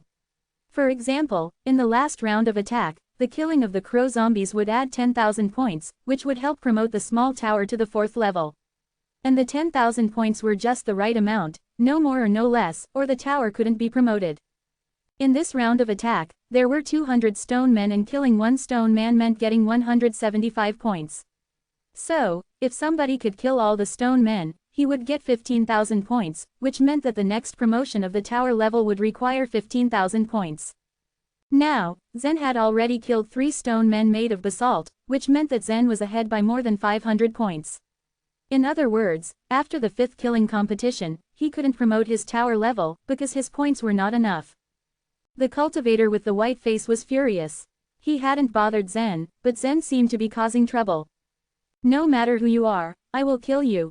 If I can't kill you in the magic array, I will kill you at Oracle City. The cultivator with the white face gnashed his teeth. His expression was full of fury, and his face turned as red as pork liver. After killing 3 stone men made of basalt, Zen raised his sword before his chest. Then he noticed the cultivator with the white face. Zen greeted him, "Wow! It's you, great." In fact, Zen felt guilty before he saw the cultivator with the white face because he knew it was improper to kill beasts in someone else's field. Zen knew that the warrior couldn't promote his tower level as his points would be insufficient if he killed his targets. When the small tower was promoted to the highest level, it would be terribly mighty. If he didn't get enough points to earn the promotion, then the warrior would have to face severe consequences. However, after knowing that the stone men belonged to the cultivator with the white face, Zen's guilt vanished. He dodged the slow blow from the stone man made of basalt behind him. Zen quickly riveted and stepped on the massive arms of the stone man. In a flash, he jumped and stabbed his sword into the stone man's head. He flicked the sword again. "You dared to steal my stone men." The cultivator's white face filled with beams of black light, like little worms. A dark light also shone in his eyes. The cultivator with the white face was not good at physical attacks, but that didn't mean he was weak. Otherwise, he wouldn't have been able to kill an entire sect. Even though the sect he had exterminated was much weaker than Cloud sect, it was still a sect at the 2nd level and had many powerful elders. What was more, its leader was a master of internal elixir realm. His hatred evil attack was strong when attacking a soul, and in the central region, most of the cultivators were weak in soul attack and defense. That was why he could slaughter all the people of a 2nd level sect based on his elementary power of internal elixir realm. I will have you experience the pain of your soul crumbling, little by little. Even if I can't kill you in the magic array, the pain will torment you and make you remember forever. No, you won't remember it for a long time. After the pre-qualifying match, you will go to perdition. The cultivator with the white face was confident as he had killed many people with his hatred evil attack. He even remembered the miserable expression on the face of each person he had killed. He knew the terrible might of his hatred evil attack. In the palace, Michael, Xiao, and the mid-aged cultivator were staring at Zen and the cultivator with the white face. They were worried that their conflict might become more serious. The cultivation method of the cultivator called Stony Jiao is sorcery. It looks so familiar. I seem to have seen it before somewhere. The mid-aged cultivator said, staring at the picture slab. Michael smiled and explained, "Sure, it looks familiar. It is the hatred evil attack. It was used by an old man called Evil Attacker 30 years ago." Xiao nodded, "Yeah, I see. It is the hatred evil attack. It is unexpected that the evil attacker has a successor in the central region. 30 years ago, the evil attacker who was practicing the evil martial arts went insane, and he indiscriminately slaughtered a large number of innocent people. For that reason, the evil attacker was hunted by the ethereal spirit sect, Cloud Hall, and the World Commercial Alliance. Finally, they managed to kill him. Since the evil attacker practiced the evil martial arts, he could separate his soul from his body. Even though his body was killed, his soul had escaped. Now, he seemed to be alive. However, once the soul left the body, just like a small lamp without oil, it couldn't survive in the world for a long time. This was why the sects and World Commercial Alliance had thought that the evil attacker had died.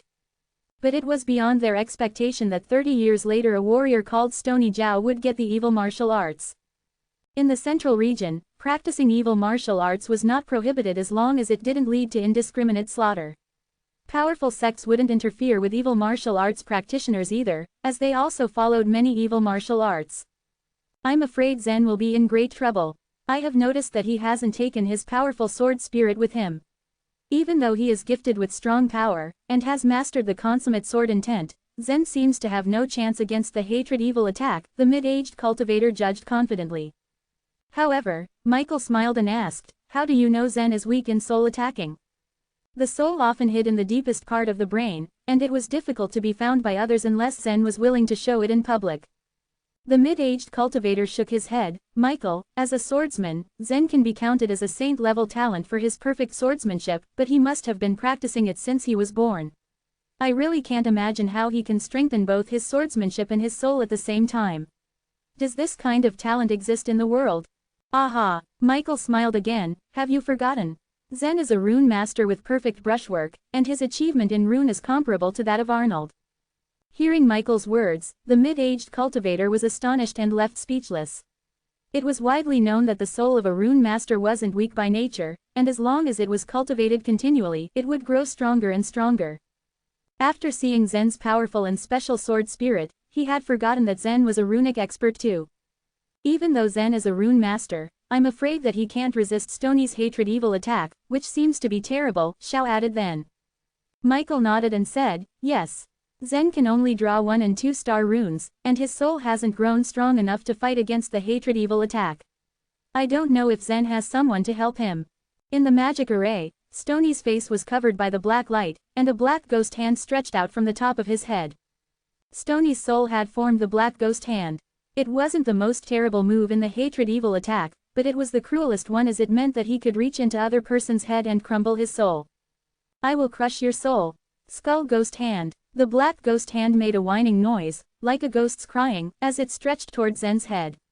Instantly, the ghost hand reached above Zen's head with 5 long and thin fingers. It appeared as though the hand was going to penetrate Zen's head. Stony's face darkened further when he saw that Zen wasn't going to resist. Cry, he said. Express your great pain through your tears and shrieks. Chapter 457. Upgrading 2 levels in a row. Zen is going to be skinned alive. If Stony uses his skull ghost hand on the top of his skull, Zen won't even have the time to dodge, Xiao said while shaking his head. A trace of confusion flashed through Michael's eyes. He couldn't even think of a reason why Zen was this confident of himself. He was letting Stony use his spirit attack on him. What was more, he didn't even try to dodge for goodness sake. The situation had been pretty good for Zen so far. If he used his sword spirit to protect the small pagoda and stole points from other martial artists by himself, the level of his small pagoda would be much higher than others, and the final result would also be beneficial to him. He's just too confident of himself. If he is killed in the magic array, he will be kicked out of the magic array. Michael couldn't help but sigh at Zen's carelessness. The middle-aged cultivator didn't say anything. He was convinced that Zen had cheated in the game. And if he were kicked out of the magic array, at least the balance of the magic array wouldn't be affected. The elders of the World Commercial Alliance watched the fight silently with serious expressions. Finally, someone cried out painfully, as if he had been badly hurt. And to everyone's surprise, the painful cry was not from Zen, but from Stony. The black lines on Stony's face were slowly fading away. The redness on his skin had gone, and his face was even paler than the snow. The angry expression on his handsome face made him look scary. Contrary to him, Zen was not affected at all. He turned around and left as if nothing had happened. Then he continued using his flick the sword to kill the stone men made of basalt. What did this guy do? Michael's mouth was agape because he was astonished.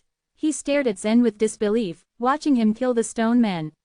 Every time he flicked his sword, a stone man would shatter in front of him. Seeing the lithe and ethereal figure, Michael couldn't help but be deeply impressed by the young man at the illuminating soul realm. The looks on Xiao's and the middle-aged cultivator's face were similar to Michael's. But to be honest, anyone who saw what had happened would feel the same astonishment. They couldn't even begin to imagine how Zen beat Stony in the blink of an eye, making him this miserable. Ah! Stony's cry of pain lasted for a very long time. The skull ghost hand was made from Stony's soul. And it was a form of spiritual attack that belonged to the hatred evil attack, just like Zen's ability to turn his soul into a thorn. If Stony had used his skull ghost hand on any other cultivator, he would have won. Others couldn't deal with his skull ghost hand. Unluckily, he was battling with Zen, whose soul was in the fighting soul realm. It was hard to imagine how powerful Zen's soul had become since he entered the fighting soul realm. Stony's skull ghost hand couldn't even fight against Christopher from the dragon lineage human. Ever before Zen's soul was in the fighting soul realm, Christopher's spirit attacks did nothing to Zen. Now that Zen had successfully entered the fighting soul realm, his soul had become stronger. Now, even Christopher couldn't hurt Zen's soul despite using all kinds of spirit attacks on him. As for Stony's skull ghost hand, the attack felt more like an itchy spot for Zen than a powerful spirit attack. As soon as the skull ghost hand entered his head, Zen cut it off. And for Stony, the cutting of his skull ghost hand felt like a deep injury to his soul. Anyone could imagine how painful it would be. Even Zen, who had his soul burned a long time ago, would wince when he thought of the painful memory. Right now, Zen didn't even blink an eye when he heard Stony's painful cry. He just concentrated on killing the stone men. Zen had infringed on Stony's territory just to take his points, not to fight with him. Zen was merciful toward Stony by not doing more damage. If he had attacked back, Zen would have completely erased Stony's soul in one go. Although Stony wouldn't die in the magic array, he would be kicked out. Bang, bang, bang, the stone men kept crumbling in front of Zen, and his points rose at a crazy speed. Lily was killing the stone men in Zen's territory, while Zen was killing the stone men in Stony's territory. So his points went up at twice the speed of other cultivators. After the pain of his soul tearing slowly went dissipated, Stony saw what Zen was doing in his territory and he almost fainted. Zen had finished killing all the stone men in his territory. How did this guy? Stony couldn't even finish his sentence. He finally realized that he had met a very powerful and strong opponent today. When he first mastered the hatred evil attack, Stony used it to get revenge from the grade 2 sect that had tried to kill him. When he succeeded, Stony felt ecstatic. He felt like the whole world was under his feet, and he could easily achieve anything. And most importantly, no one was at the same level as him. The spirit attack he practiced was so powerful and intimidating that even cultivators, who were stronger than him, couldn't fight against it. The bloke in front of his eyes didn't seem special to Stony. But to everyone's surprise, he had easily injured Stony's soul without getting hurt at all. How did he manage that? The question lingered not only in Stony's mind but also in everyone else's mind. Michael, Xiao, and the middle-aged cultivator all wanted to ask Zen this question. After Zen destroyed all the stone men, he turned to Stony and said, "I will be here when the next round begins." Hearing his words, Stony felt like he was going to faint. He couldn't fight against this bloke, and now, he couldn't avoid him. Stony had a feeling that he might not pass the pre-qualifying match today. Zen didn't care if Stony passed the match or not at all. Now, he finally found a target, and Zen was unwilling to let him go. He wouldn't kick Stony out of the magic array so soon because if he were eliminated, Zen would have to find another opponent to rob points from. And he didn't want any unnecessary fights. That was why Zen decided to come to Stony's territory again. When he returned to his territory, Lily was leaning against the big sword in the middle of the grassland. Her beautiful eyes that were filled with malicious red aura were staring at the sky. Seeing Lily like this, a suspicious expression appeared on Zen's face. Lily was Zen's sword spirit. And theoretically speaking, she was not alive, and couldn't think. But she was also special. She remembered the sword dance her former owner practiced. This indicated that Lily had memories. Other than the memory of the sword dance, Lily acted normally, and she was entirely under Zen's control. This was a mystery that Zen hadn't been able to solve. After all, even the Cyan Dragon couldn't understand it, so it was normal that Zen couldn't figure it out either. He summoned Lily to his side before walking to his small pagoda. He had gained double the points in this round, and it was a big surprise. Zen concentrated on the points. If he turned now, he would notice that Lily's eyes had flickered. Her gaze was not as emotionless and confused as it was before. Zen's walking figure reflected in her irises. A smile slowly appeared on her usually emotionless face. But it only lasted for a short second. Once Zen felt that someone was watching him from behind, he swiftly turned to look. But all he saw was Lily's pretty and enchanting face. Other than that, there wasn't anything different about her. Her pale face was emotionless as usual, as if it were made of wood. Am I overthinking? It felt like someone was watching me just now. Zen grumbled to himself. Then he lightly patted his forehead and pushed the question to the back of his mind. He shook his head and walked to his small pagoda. More than 36,000 points.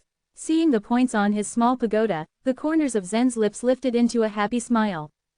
Upgrade. Zen used his points to upgrade his pagoda. But he only needed 33,000 points. As soon as Zen gave the command, his pagoda was surrounded by a red, beaming light. And when the first light dimmed, another red light appeared. His small pagoda had upgraded 2 levels in a row. Now, Zen's pagoda level was 1 level higher than pagodas belonging to other cultivators. The pagoda that had upgraded 2 levels was wider than it was before. There was also a silver-white fence around it, and 4 flags on the 4 corners of the pagoda. The 4 flags were the symbol of the World Commercial Alliance. 6 archers also appeared on the small pagoda. The bows in their hands, and the arrows on their backs had also changed drastically. The bows radiated the aura of fire, and on the arrows, there was a rune of fire too. This made Zen feel powerful. He knew for sure that the archers were as good as the fighters in the illuminating soul realm.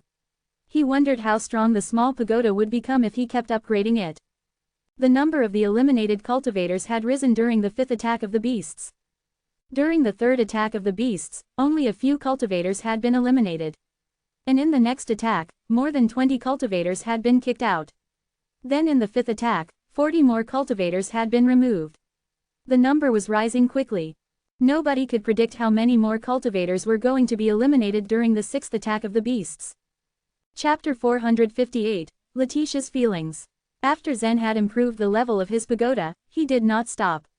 Instead, he rushed towards Stony Zhao's territory. Although the 6th wave of attack of the beasts would be more violent than the 5th one, it was easy to deal with as Lily was guarding his pagoda.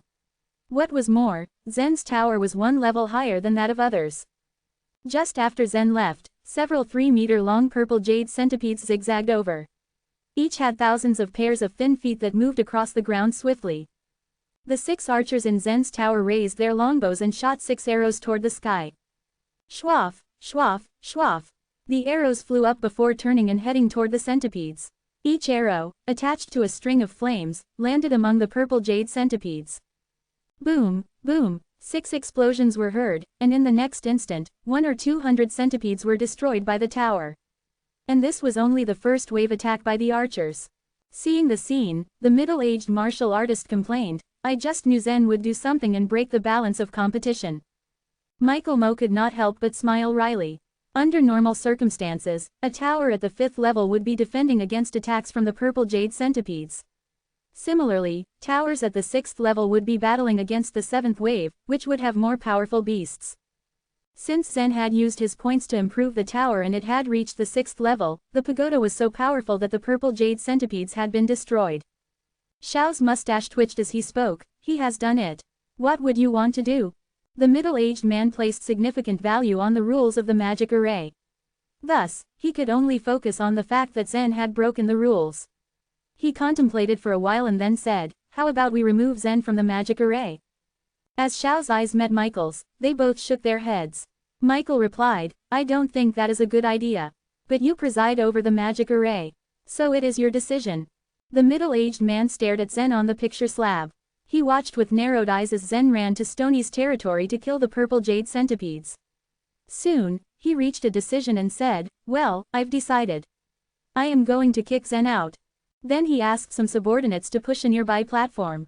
An enormous magic array platform controlled the magic array, and several servants, after receiving the order from the middle-aged man, quickly pushed a table-sized magic array platform over. The middle-aged man stood on the magic array platform and touched a complex rune on the platform. It was very easy for him to drive Zen out of the magic array, and Zen would be unable to stop it. Just as the middle-aged man was about to remove Zen from the magic array, a person appeared near the palace door. The person was dressed in an ice blue dress with fringes that dazzled in the bright light. When the middle-aged martial artist and Michael saw this person, they smiled and made obeisance to her before saying, Miss Ning, welcome. Letitia walked across gracefully. In her glimmering blue dress, she looked like an elf born from mysterious ice. A cloud of cold air swirled around her body. As soon as she neared people, the cold air around her would refresh everyone. Mr. Mo, Mr. Xiao, and Letitia looked at the middle-aged martial artist. She knew Michael and Elder Xiao but didn't know who the middle-aged man was. The middle-aged man didn't dare to snub Letitia. He introduced himself. My name is Cole Sang. I am the chairman of the Magic Array. Letitia replied softly. Then she looked at the huge picture slab on the wall. Surprise reflected in her eyes when she saw what Zen was doing. Seeing Letitia watching Zen, Michael smiled and asked, Miss Ning, this boy is one of your Cloud Hall disciples, right? Michael had been puzzled about Zen's position at Cloud Hall for a while. The first time he met Zen at Cloudy City, Michael couldn't understand why Cloud Hall would let a runic expert with perfect brushwork walk freely. Michael even conjectured that Cloud Hall might not know that Zen had perfect brushwork. To clarify, Michael consulted Lassiter but was told that it was impossible as the chief runic expert of Cloud Hall knew of Zen's ability. How could Cloud Hall ignore such a talented runic expert? Even though Zen was to participate in the martial arts contest, Cloud Hall seemed to be unwilling to give him a direct license. Instead of allowing Zen to join the main draw match directly based on his skills, they forced Zen to join the others in the pre-qualifying match at first. That was strange. Letitia nodded and replied, yes, Zen is one of our elite house disciples. How did he perform? He did well. You could ask Cole. He is the chairman of the Magic Array. Michael smiled and eyed Cole as he thought, Cole, you wanted to kick Zen out of the Magic Array. Now, I want to know what you will say to her. Letitia looked at Cole with a curious expression. Before the martial arts contest began, contestants participating in the pre-qualifying match had to compete to be eligible for the main draw match. Therefore, in addition to training, Letitia had been relatively relaxed over the past several days. During practice today, she felt concerned about Zen. Cloud Hall did not give Zen permission to enter the main draw match directly. If he wanted to participate in the main draw match, he had to go through the pre-qualifying match, step by step. Eventually, she came to see. The pre-qualifying match had stretched over a few days. Each day would bring 3 new winners. Letitia was unsure whether or not Zen would fight today, but she was lucky to see him. It seemed that several elders of the World Commercial Alliance were equally fascinated by him. Michael turned Letitia's attention to Cole. Cole forced a wry smile. Like many sword practitioners, Cole was stubborn, decent, and not good at lying. He said, well, Miss Ning, I was just going to remove Zen from the Magic Array. Why? A light flickered in Letitia's eyes, and frown lines appeared on her forehead. Seeing that Letitia was so concerned, Michael sighed. It seemed that he had been wrong in his assumptions as Letitia cared about Zen a lot. However, Michael did not know why Letitia hadn't given Zen a license to the main draw match. Michael could not figure out this mystery. Cole thought his decision to remove Zen was appropriate. So, he ignored Letitia's expression, turned to the picture slab, and said, Miss Ning, you will understand after you see what Zen is doing. The picture slab showed that Zen was absorbed in his fight with the purple jade centipedes. Letitia just glanced at it and then said, isn't this very normal? Cole smiled bitterly and asked, Miss, do you know anything about our Magic Array? Letitia nodded and responded, yes, I know about the content of the pre-qualifying match. Cole adjusted the images on the picture slab, pointed to Stony, and said, Zen is indeed killing purple jade centipedes, but those are not from his territory. Letitia felt a bit confused. Then, Cole switched the image on the picture slab to Zen's territory and explained, look. Zen asked his sword spirit to guard his territory, and at the same time, he ran into another person's area to plunder his points. As a result, his pagoda is at a higher level than that of others. He will not be challenged in the remaining attack waves. As long as Zen kept his tower 1 level higher, he would pass the first phase of the pre-qualifying match easily. Letitia was surprised. She recovered a few seconds later. The frown lines on her forehead smoothed, and her eyes resembled crescent moons. However, as Cloud Hall leader, she had to be solemn and pay attention to her manners. At least, she should act more serious in front of these people, not like her casual behavior when she was alone with Zen. Letitia was indeed happy. Zen seemed to find unusual ways of overcoming challenges. Her thoughts and feelings about this situation were contradictory. On the one hand, she hoped that Zen would not pass the pre-qualifying match. Although the main draw match appeared to be like any other competition, it was, in fact, a brutal war. Zen had a saint-level talent in cultivating, however, his cultivation level was still too low. Therefore, he should hide his talent until he became an influential cultivator. On the other hand, she knew that Zen was fiercely determined. Once he had decided something, there was no possibility of changing his mind. Letitia believed that Zen would pass the pre-qualifying match, and a part of her was looking forward to that. The two conflicting feelings intertwined and left her anxious. This was why she had come to observe Zen's performance. However, she didn't expect that she would see such a scene. Chapter 459, The Giant Turtles. When he saw Letitia smiling but not saying anything, Cole hesitated. Her reaction was troublesome. Should he eliminate Zen from the magic array? After he thought things through, Cole turned to Letitia. Zen's actions have affected the balance of the pre-qualifying match, so he must be disqualified. What do you think? He asked. Once again, Michael and Xiao looked at each other before they quietly scolded Cole for being an idiot. But they stood aloof and distanced themselves because things were of no concern to them. Meanwhile, Letitia watched Zen killing purple jade centipedes through the picture slab. But once she heard Cole speaking, the gentle smile on her lips changed into one laced with cynicism that sent the temperature plummeting. Then the palace turned cold as an ice cellar. Even the guards standing at the door rubbed their hands together to warm themselves and wondered why it had suddenly turned cold. What do you mean? Is there a rule for this in the World Commercial Alliance? Her eyes looked straight at his, while her voice was frosty. Quickly, Cole shook his head. No, but Zen cheated, and this has seriously affected the balance. If this goes on, after he passes the first stage, it will be very tough for other warriors to compete with him in the second stage, he explained. Oh, really? Letitia sneered. Her eyes were now vicious and icily. She said, I wonder if you've heard this saying. What saying? Cole demanded. Although his status and strength were inferior to Letitia's, Cole was neither humble nor pushy but insisted on judging things for himself. And though he knew he had provoked Letitia, he didn't give in. Competitors can play any tricks except those written down, Letitia said coldly. Since you didn't announce this rule beforehand, Zen just took advantage of this loophole. You're obviously wrong. How can you now eliminate Zen from the magic array? You claimed it was for the sake of overall consideration, but you know what? It was your mistaken omission that destroyed the balance. How can you make Zen the scapegoat? It's selfish of you to even think of that, she said furiously. Her outburst left Cole speechless. At the national level, people could do everything except those prohibited by law. In the magic array, Cole didn't stipulate that candidates couldn't do this, so in theory, what Zen did was reasonable. This was a mere omission when Cole made the rules for the magic array. What Letitia said was true, so Michael and Xiao, two silent spectators so far, also nodded in agreement. Michael had previously dealt with Letitia, so he knew what kind of person she was. Although she was the head of the Cloud Hall, she was like a little girl who allowed emotions to get the better of her. Her argument today was well grounded, but even if she didn't have a point, she never listened to reason. So, after hearing what Cole told Letitia, Michael knew for sure that the woman would answer back. If Cole eliminated Zen from the magic array, fighting would break out in the palace. And the result of that was clear. Cole was bound to suffer. In a sense, Cole was too honest and upright, and someone had to teach him a lesson. Anyway, the World Commercial Alliance was mainly engaged in business. And a man like him didn't fit the trade circle. To settle the dispute, Xiao came forward to mediate. He patted Cole on the shoulder and said, Miss Ning is right. Even if Zen truly broke the balance, it's because of your negligence.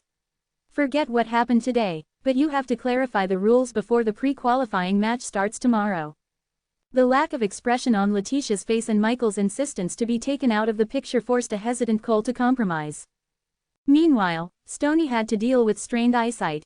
He wanted to continue fighting, hoping to kill those purple jade centipedes at a faster rate, but his forte was attacking souls, so he was much slower than Zen. He couldn't defeat Zen or grab his points, so he was at a loss what to do next. With Zen killing beasts for him, Stoney passed the first stage without difficulty. But by the second stage when candidates would engage in plundering, and with his pagoda not yet upgraded, he would be too weak to fight. So, he was likely to fail in this pre-qualifying match. The man had an axe to grind.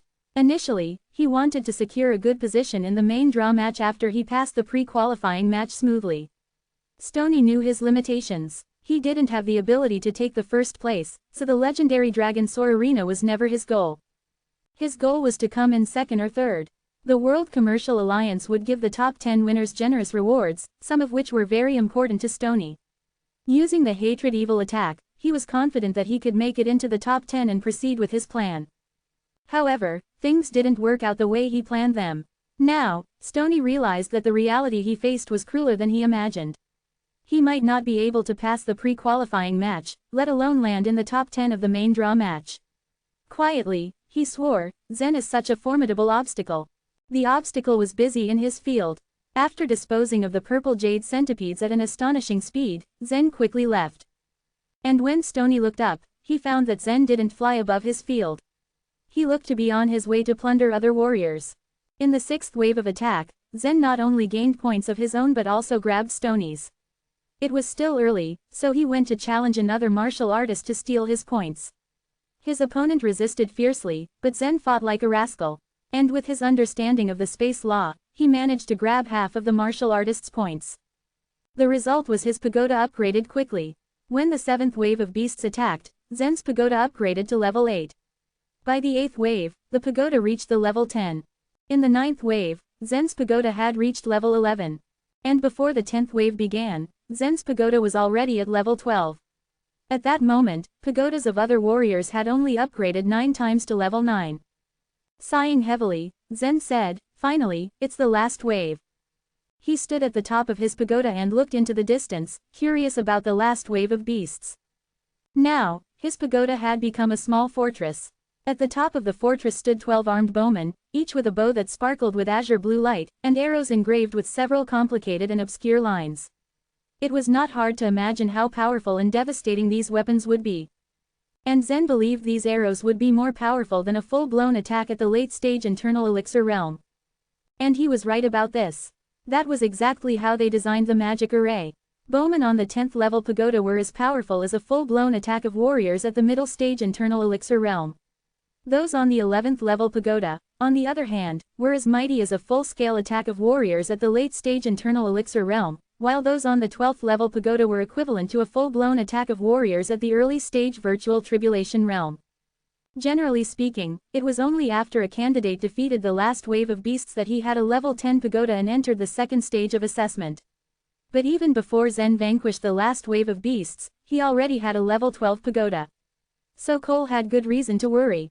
Zen was already mightier than other warriors after what he achieved. Thump, thump, thump. Suddenly, the ground shook.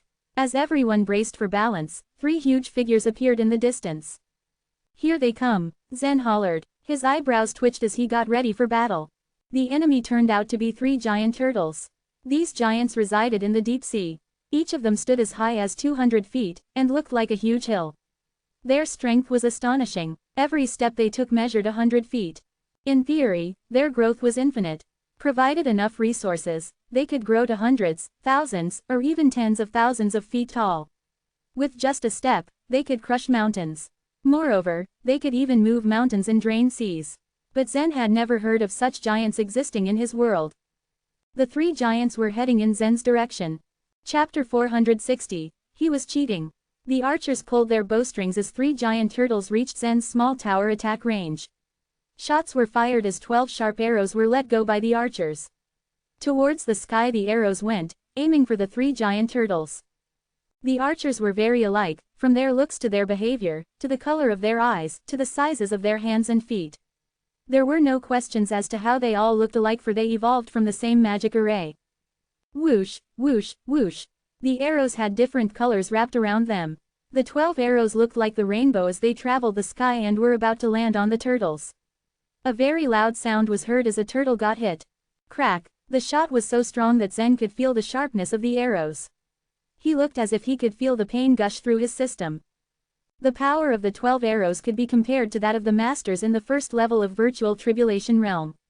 They were as fatal and destructive as they could get. As the arrows hit the giant turtle, it screamed in pain and fell to the ground. A loud thud was heard. It became a big helpless creature that lay on the ground, hurt and fractured. The intensity was so massive that it even shook the tower where Zen stood.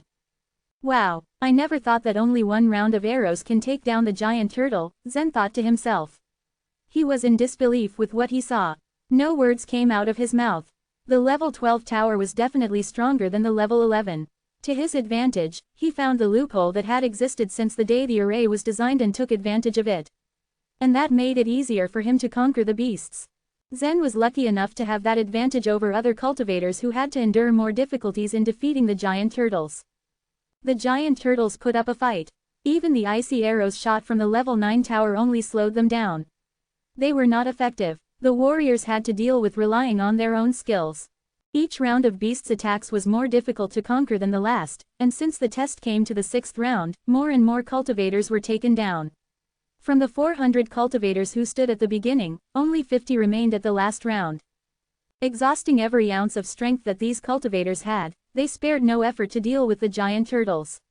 They were all in, nothing held back as they were one step closer to victory in passing the first test. But it was just the beginning. To prove that they were worthy of being warriors, they must make it to the second test, which could give them a high chance of getting into the main draw match. After taking advantage of the loophole he found, defeating the turtles was a breeze for him. He was relaxed. He was starting to feel pity towards the other cultivators who had a hard time. To Zen, it only took 3 rounds of arrows for all the turtles to drop dead, lifeless, and turn into light that scattered into the air. Zen was relaxed. He was not bothered by the time it took for him and Lily to finish the test. To his surprise, he found out that most of the cultivators did not make it to the next test. They were eliminated. Seeing Zen was bored, Letitia in the palace couldn't help but burst into laughter. Cole, the designer of the turtles, had put his time and effort into perfecting the giant turtles to become challenging for the cultivators. After seeing the outcome of the battle, Michael and Xiao were speechless, leaving Cole also rather disappointed. The fight was just going to the good part. The 10th round was supposed to be the big challenge for them all. Level 9 tower would have slowed down the turtles, leaving the cultivators constantly attracting their attention and then killing them. What happened? There was an unforeseen twist to the event. The arrow tower of level 12 instantly killed the giant turtles. Cole was rather confused on how to grade and evaluate the cultivators. Seeing the miscalculation of the supposed outcome of the fight, Cole decided to add one rule for tomorrow's evaluation, which was that anyone who had trespassed and conquered others' fields would be taken off the test, and be eliminated immediately. Actually, Cole had nothing to worry about. The fight turned out to be different from what he expected, but it showed a fact that Zen could take advantage of anything on his path, making him resourceful.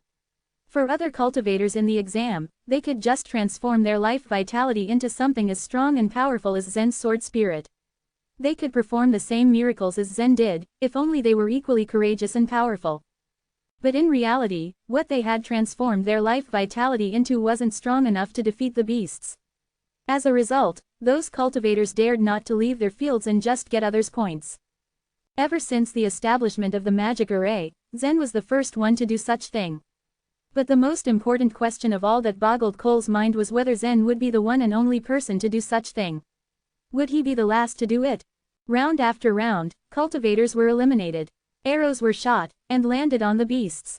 In the 10th round of the attack, only 22 cultivators remained, but only 3 would proceed to the main draw match. Seeing the changes in the magic array, Cole announced, "On to next level." He raised his hands, and started to operate the magic array. All eyes were on Zen. Would he make it? Letitia was nervous. She fixed her eyes on the picture slab, which showed the most important part of the qualifying test. Zen's performance in this test would determine Zen's passing or failing. Zen had upgraded his tower to level 12 far beyond what the other cultivators could do. As for other cultivators who also defeated the giant turtles and won some points, the best they could do was to upgrade their towers to level 10. Letitia looked up to and admired the archers in level 12 tower. Those archers were comparable to the masters in the first level of Virtual Tribulation Realm. They were the best in their level. Taking Letitia's stand and judgment of the level 12 archers, it shouldn't be hard for Zen to pass the test. Zen was again relaxed. He had this one covered. Suddenly, the lights that were shining on Zen faded. The light sky in the magic array was replaced by darkness. The sky and the meadow gradually disappeared in front of Zen. Even Zen could not see clearly everything around him. "I've moved to the second level," Zen told himself. Everything was vanishing fast but one, the tower. Zen stood petrified at the sight of the tower which floated in the sea of darkness. Suddenly, other towers showed up one after another, leaving some distance between them. Zen had faith in his victory. Nothing could make him fail the test. After all, he had a lot of potential. What was this all about? Was this the second part of the pre-qualifying test? He counted, 1, 2, 3. There were 21 towers in total, including his.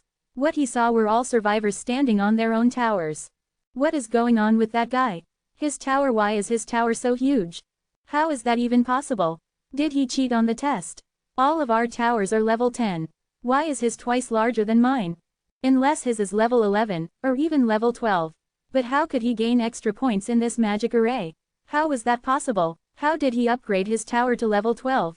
Other cultivators stared at Zen and murmured, whispers flying everywhere. When they saw Zen's gigantic tower, they found it was not something along their level.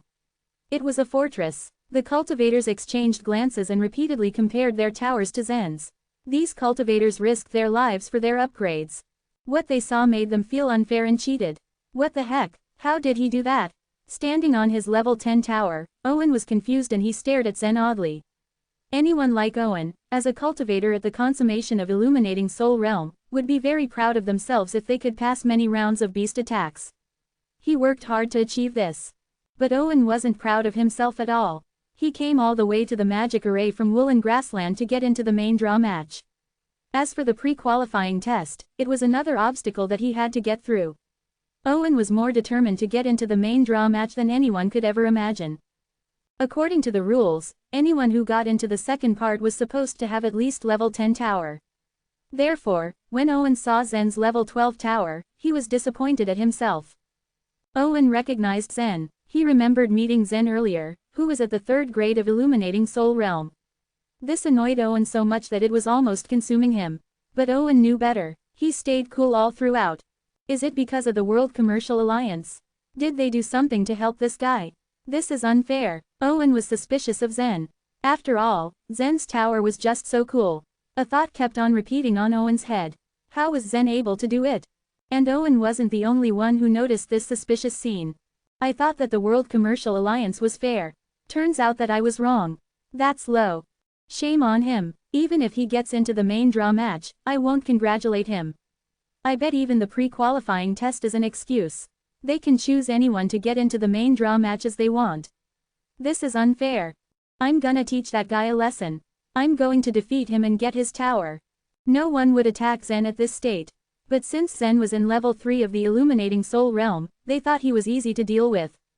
Besides, anyone who could get Zen's tower could easily beat down other competitors.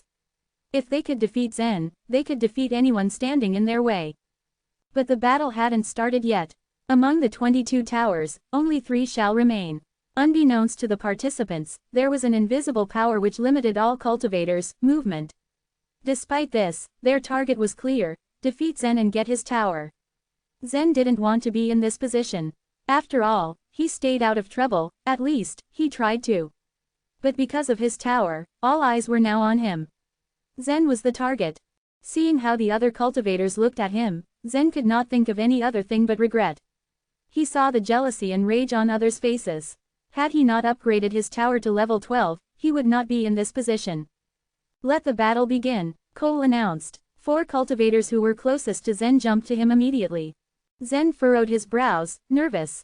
Cold sweat started to run down his skin as the demon knight with a huge sword stood in front of him. Determined, Zen waved his hand and the 12 archers raised their bows and arrows. The archers did as they were told, like soldiers in the forefront of the battlefield. Zen wanted to win so bad. Now it was time to defend his fortress. Regret was down the drain. What remained was his fighting spirit. A master in virtual tribulation realm could easily defeat numerous cultivators in internal elixir realm. This only meant one thing: Zen's tower should be able to withstand the attacks and defeat them. The archers in level 10 tower were just mere cultivators in the middle phase of internal elixir realm. Zen was much more powerful than them. He had a big chance of smelling victory in the air. Whoosh, whoosh, whoosh. Off went the 12 powerful and swift arrows. As soon as the arrows were launched, one by one the arrows landed on the other cultivators' towers, destroying them, reducing the towers into ash in a blink of an eye. Other cultivators were scared. Silence roamed the atmosphere. Seeing the towers reduced to nothing but ashes made them feel threatened.